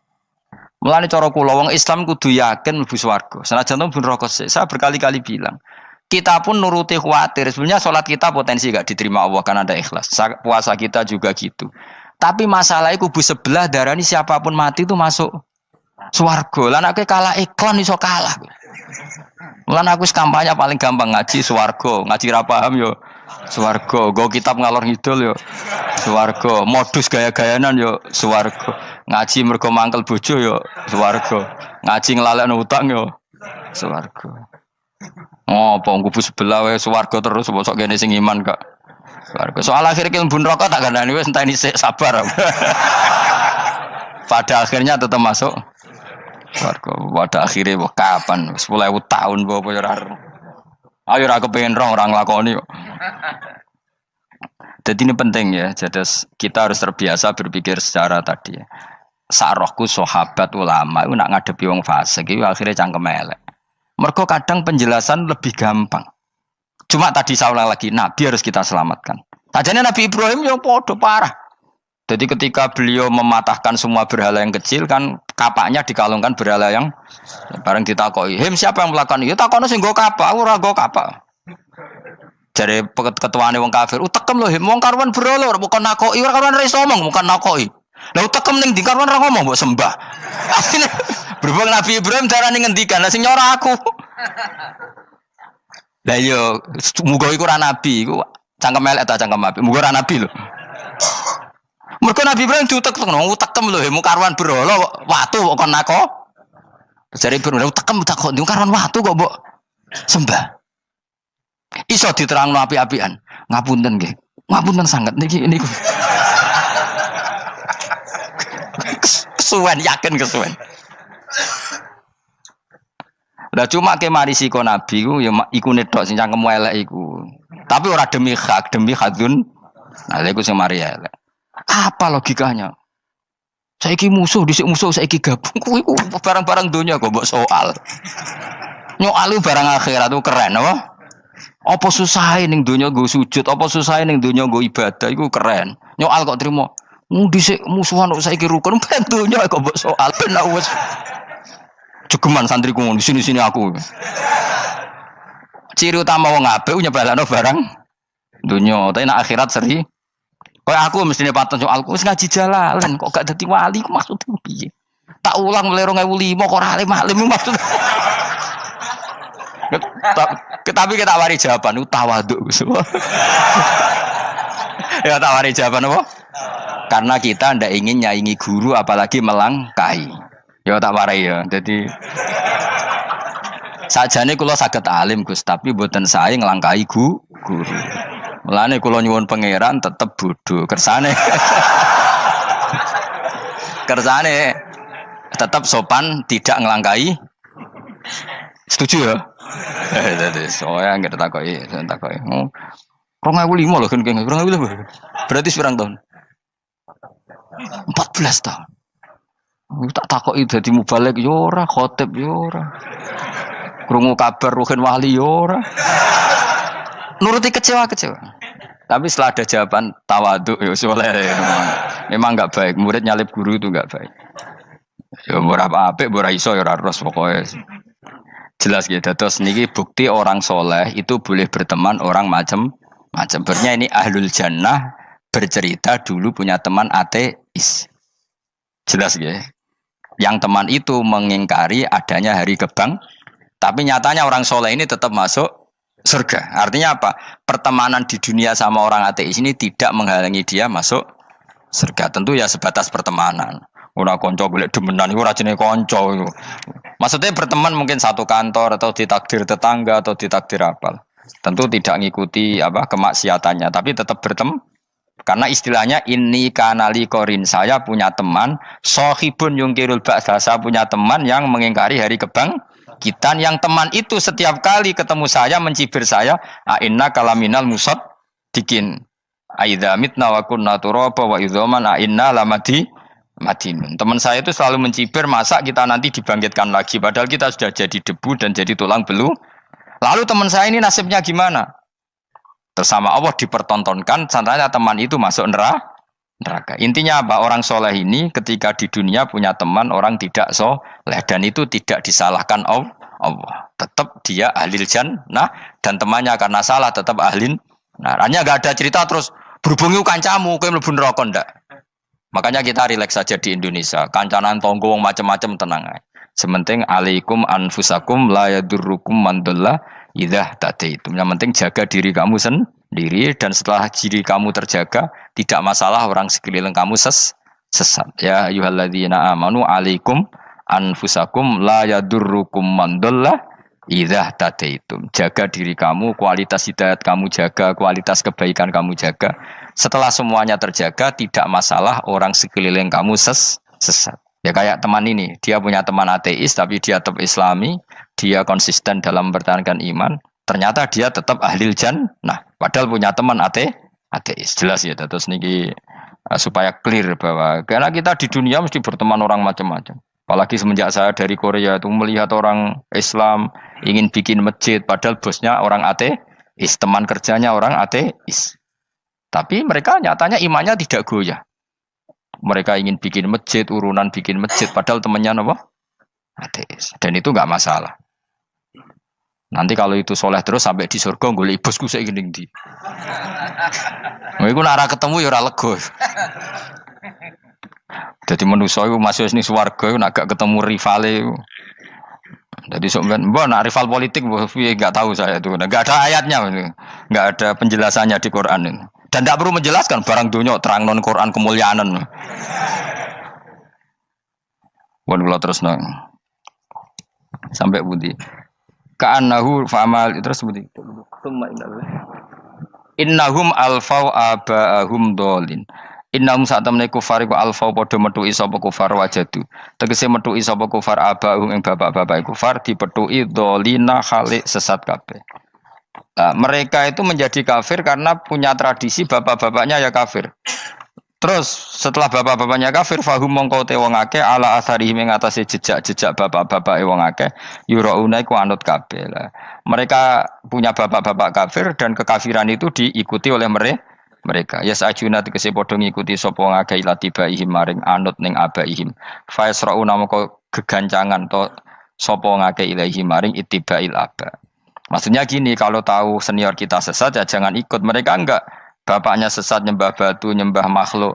Mereka ikut menyembah batu, menyembah makhluk. Harusnya kalau salah kan enggak perlu apa diikuti. Jadi kesalahan itu ya kadang ikuti tradisi. Tapi ya tradisi yang seperti itu, kalau tradisi yang baik ya harus diikuti. Walakotelan teman-teman sesat kau belum sedurunge iki generasi sopo akfarul awalin. Sopo aki-aki wong dhisik. Minal umami sing pira-pira umat almadiyati kang wis kliwat. Walakot arsalan teman-teman ngutus ingsun fiim dalem kabeh mungkiri nek wong sing meringatno kabeh. Minar rusuli sing pira-pira rusul mukhawifina tur ngekeki peringatan kabeh. Fangzur mongko angen-angen sira kaifa kana hale kaya apa ana apa akibatul mudharin, apa akibate wong sing dikei peringatan ayil kafirin tegese wong kafir kabeh. Ai akibatuhum tegese uta akibate kabeh akhir dari perjalanan mereka wa aladabu siksa. Orang yang tidak iman pasti akhir perjalanan siksa. Senajan to ning donya mereka ngelola dunia lebih baik ketimbang kita, kehidupan dunianya lebih baik ketimbang kita. Intine kowe aja sampai kalah donya kalah akhirat. Awas kene. Kalah donya aja sampai sini-sini wong. Sing go jalalan jebule kalah donya. Gunane apa go konsep jalalan ngalor gitu. Tutulisi jalalan kalah di dunia menang akhirat. Jebule kalah pisan. Innalillahi wa inna ilaihi raji'un. Awas ke sebenarnya swarga sini-sini wong. Illa ibadah wahi kecuali pira-pira kaulan Allah al-mukhlasina kang ikhlas kabeh, al mukminina kang mukmin kabeh. Fa innahu mongko satuna ibadu wa al-mukhlisin atau al-mukhlasin iku najau. Iku selamat sapa kabeh minal adabi sanging siksa. Li ikhlasihim krana ikhlase wong akeh fil ibadati ing ibadah. Nak kira iki apa? Illa ibadah wahil mukhlasin sami nggih. Fathah. Kira iki to napa? Lame fathah. Illa ibadah wahil mukhlasin iki. Tapi ana sing kira mukhlisin mukhlasin kira iki to. Hah?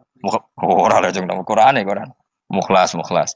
Auli anna wa ta'ala wa ta'ala akhlas nyelametno sapa mikhlasno sapa ing kabeh lah krana ikilah amal ala qiraati fathil lam ing atase wacanan maca lam. Dadi qiraah itu ada illa ibadah wahil mukhlisin, ada illa ibadah wahil mukhlasin. Jadi mang dua qiraah. Tapi ki anut sing umum ya, aja aneh-aneh. Walaqad nadana nuhun fala ni'mal mujibun.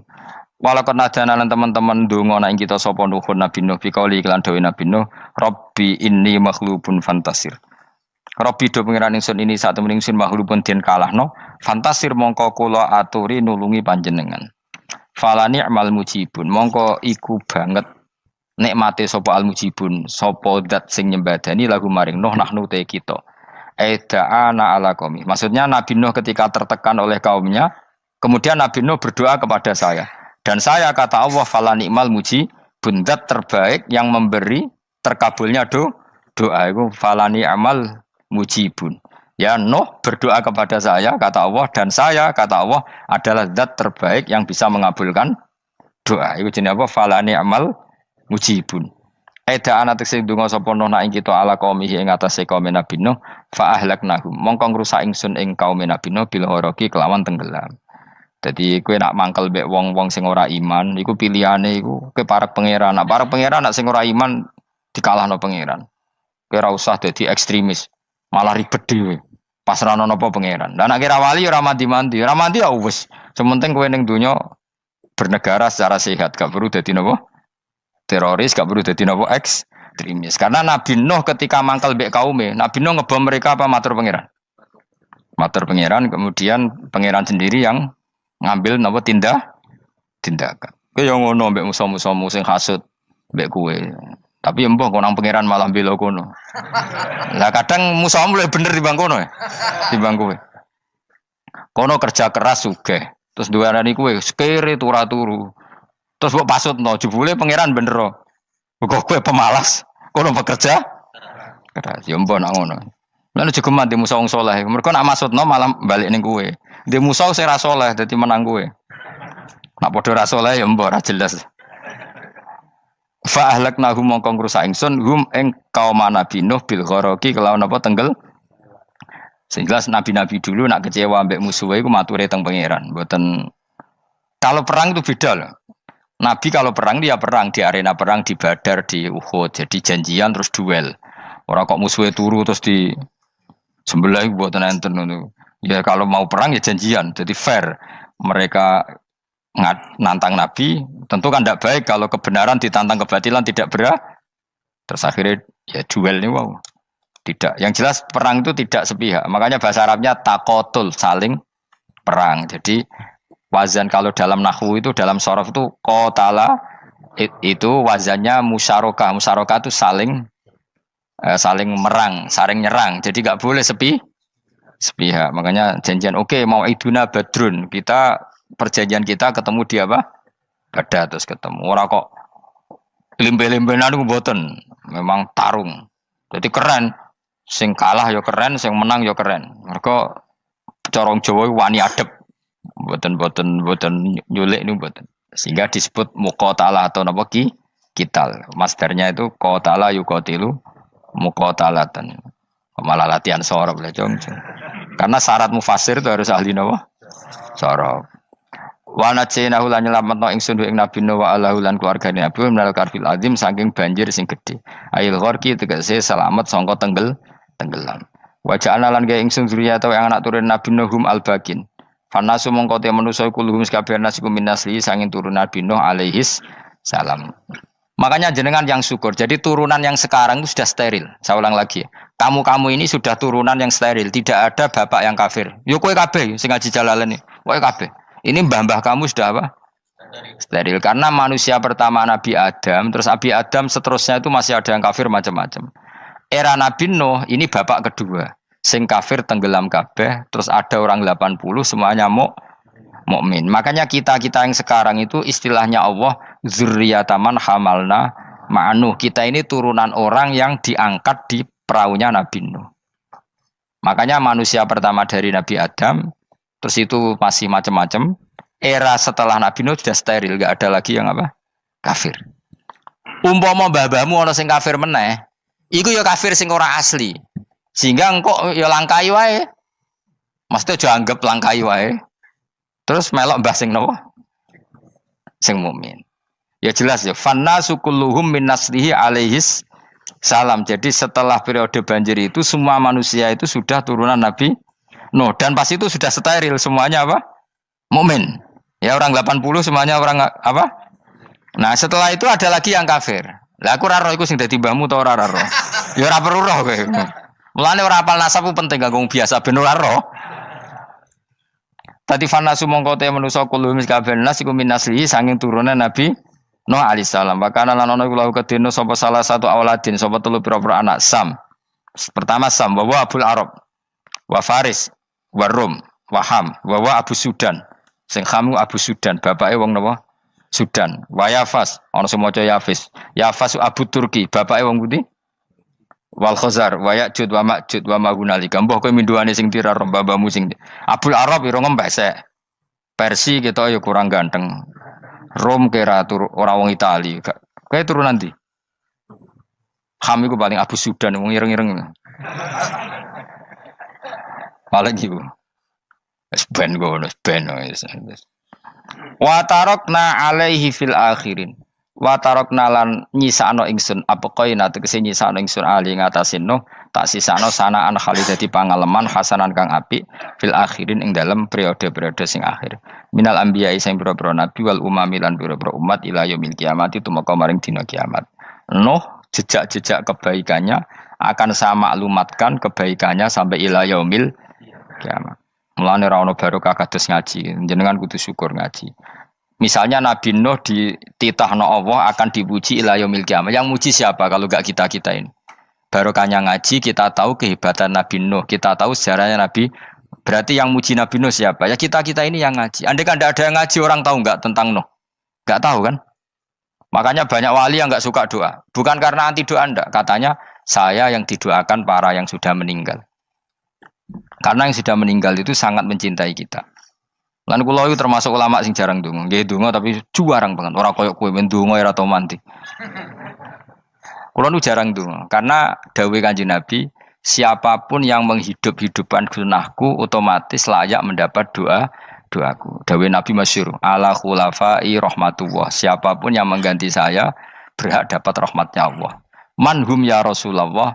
Siapa itu? Alladzina yuhyuna ma amatahun nas min sunnati, orang yang menghidup-hidupkan sunnahku yang sudah mati. Coba Nabi Nuh sekarang dapat titah dipuji di dunia ila yaumil. Yang muji siapa coba? Kita-kita kan. Karena kita menerangkan sejarah Nabi Nuh bahwa beliau adai ila Allah, beliau konsisten berjuang ila tauhid. Coba kalau tidak ada orang ngaji, siapa yang tahu Nabi Nuh? Man huwa, siapa dia? Kan tidak ada yang peduli. Itu kayak kasus Musaddiq dulu. Katanya Musaddiq kan punya pengaruh 40.000 orang yang ngakui Musaddiq itu Nabi.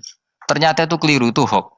Saya termasuk orang yang menanyai kenapa mereka menabikan Musaddiq. Tak tanya, kenapa kamu percaya Musaddiq Nabi? Memangnya kenapa kalau dia Nabi? Nah, kamu tahu Nabi apa? Nabi itu apa? Tidak tahu.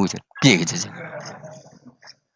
Makanya saya itu menyayangkan ada berita. Sebenarnya yang mereka mengatakan Musaddiq Nabi itu tidak tahu Nabi apa itu tidak tahu. Cuma mereka percaya demokrasi. Kalau dia ngaku Nabi susahnya apa sih? Pikirannya itu. Susahnya apa kalau dia Nabi? Lah kamu tahu Nabi apa? Enggak tahu jadi. Repot kan? Itu kan seperti orang pakai nama Ghazali tapi enggak tahu sakralnya Imam Ghazali. Akhirnya ngefly. Jenenge Abdul Qadir Jilani beling ora karuan. Mergo ya ora roh. Ya kok jenenge Mustofa ini.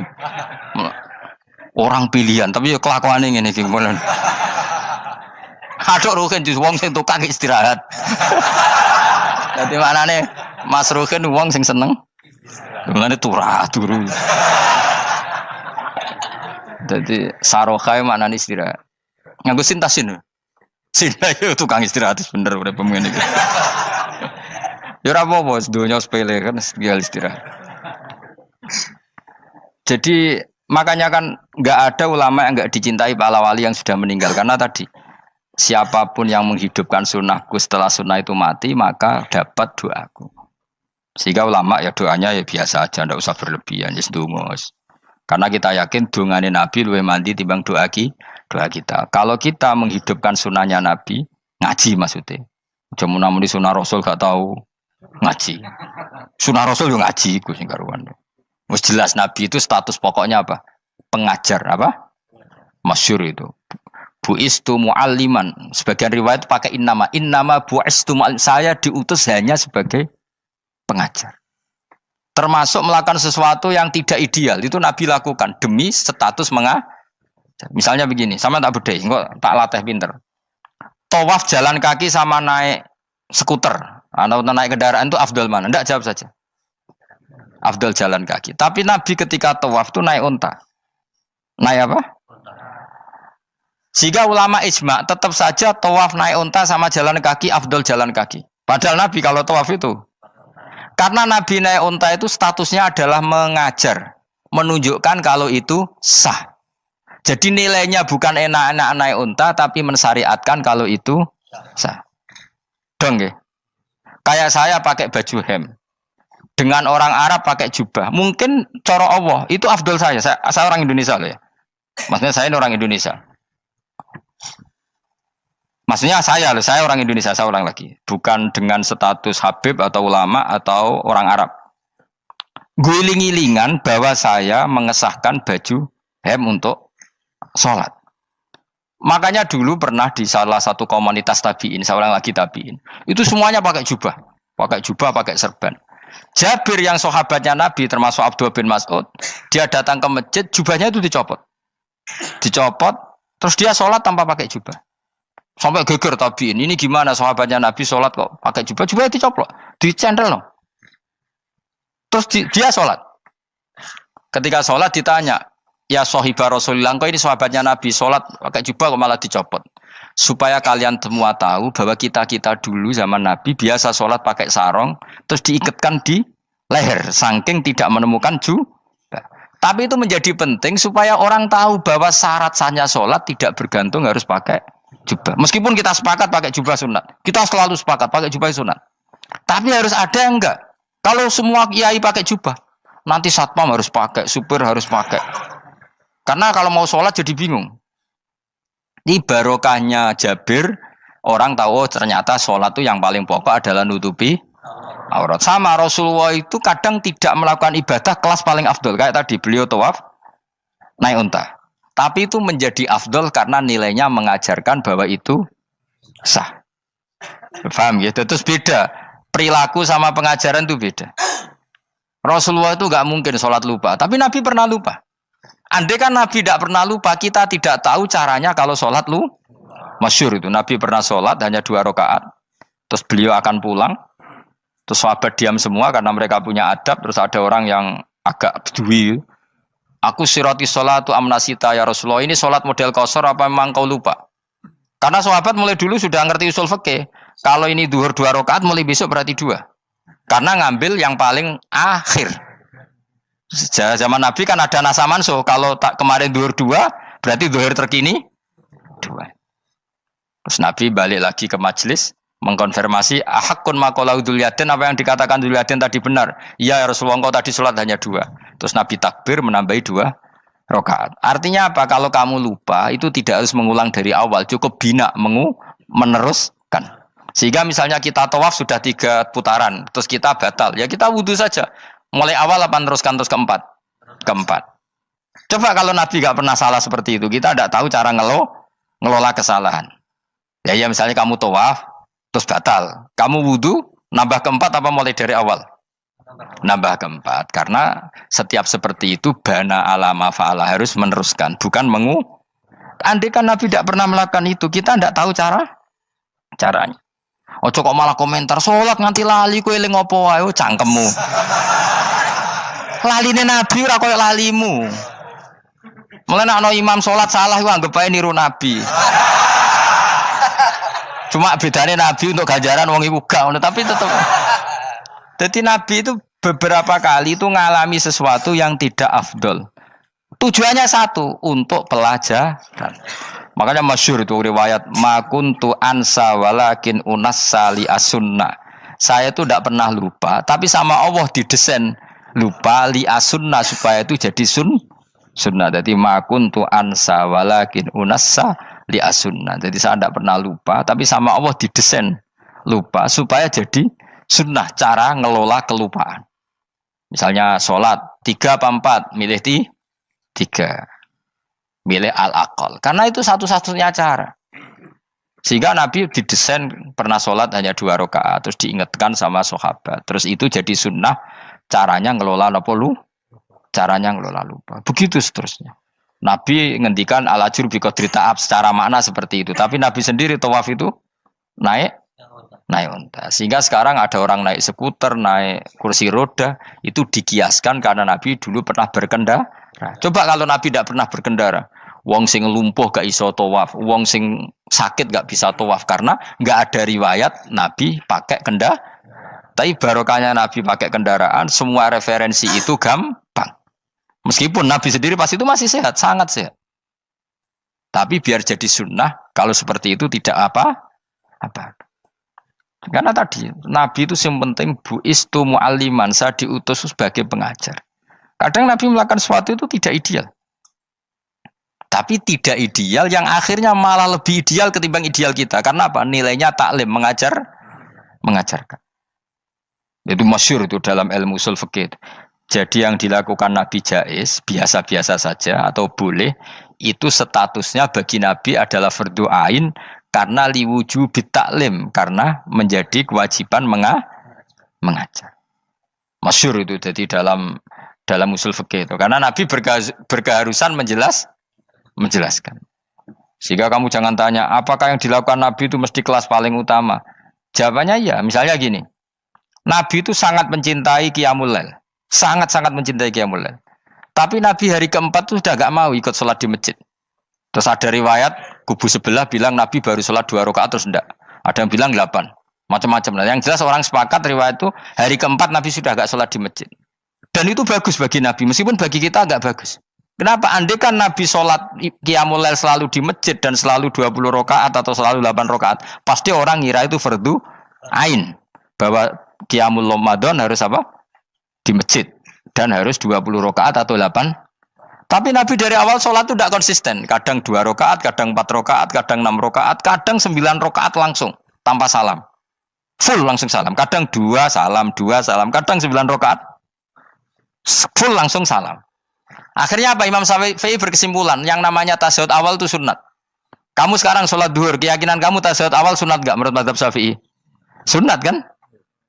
Karena Nabi pernah sholat malam 9 rakaat langsung tanpa tahiyat. Salam 1. Nah karena Nabi tidak konsisten juga beberapa kali meninggalkan itu, umatnya tahu kalau tarawih itu sunat. Sehingga bakul mie ya tetap adol mie, yang tatpam tetap jaga. Dan orang nggak akan mencibir itu karena memang ada yang pulang terawih, ada yang enggak, dan itu kebanyakan.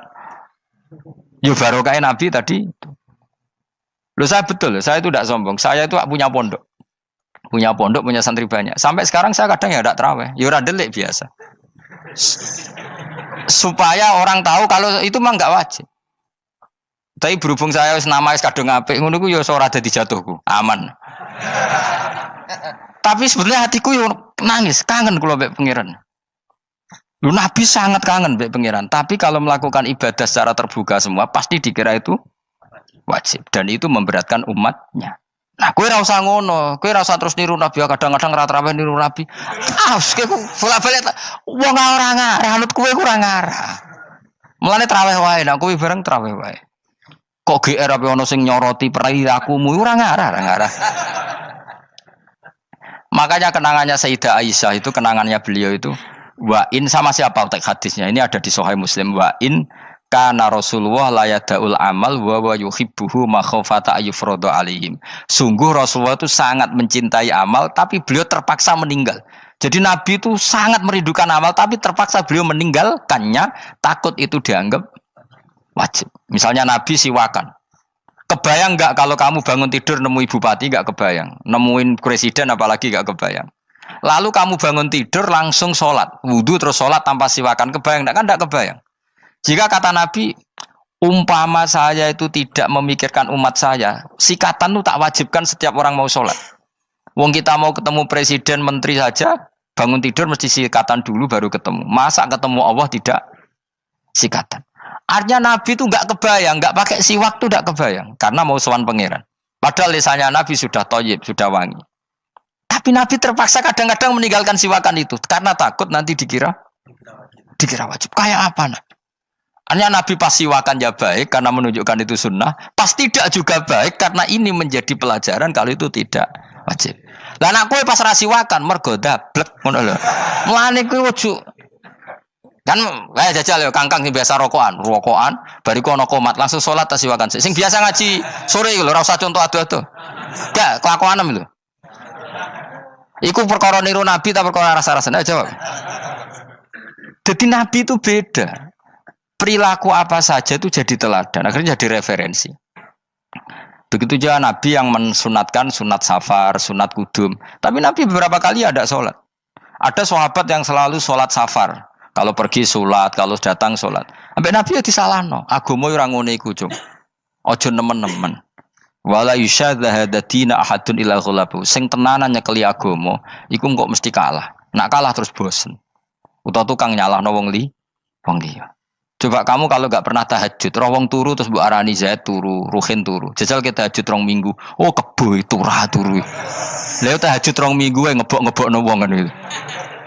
Mulane solehmu bahaya. Mulane aku seneng soleh pas-pasan ini seneng. Sekali over city mesti cangkemmu elek. Aku yakin lho. Wes rai-rai ini ketara, aku sapal. Jajal kowe sing ngaji aku kon tahajud seminggu wae. Roh wong turu. Ngorok pisan. Oh ning donya pisan turu kebo. Padahal lagi rong. Kayak apa kalau kita tahajud setahun? Mulane orang ngekeki rezeki kita tahajud wis diangen-angen iku kira-kira oh bahaya aja iki nak tahajud. Tapi aku tetap sunat tahajud, tapi kelakuannya belum dijogo. Maksudnya ya tahajud tanpa ngritik orang. Nek kowe kuat ngono ya monggo.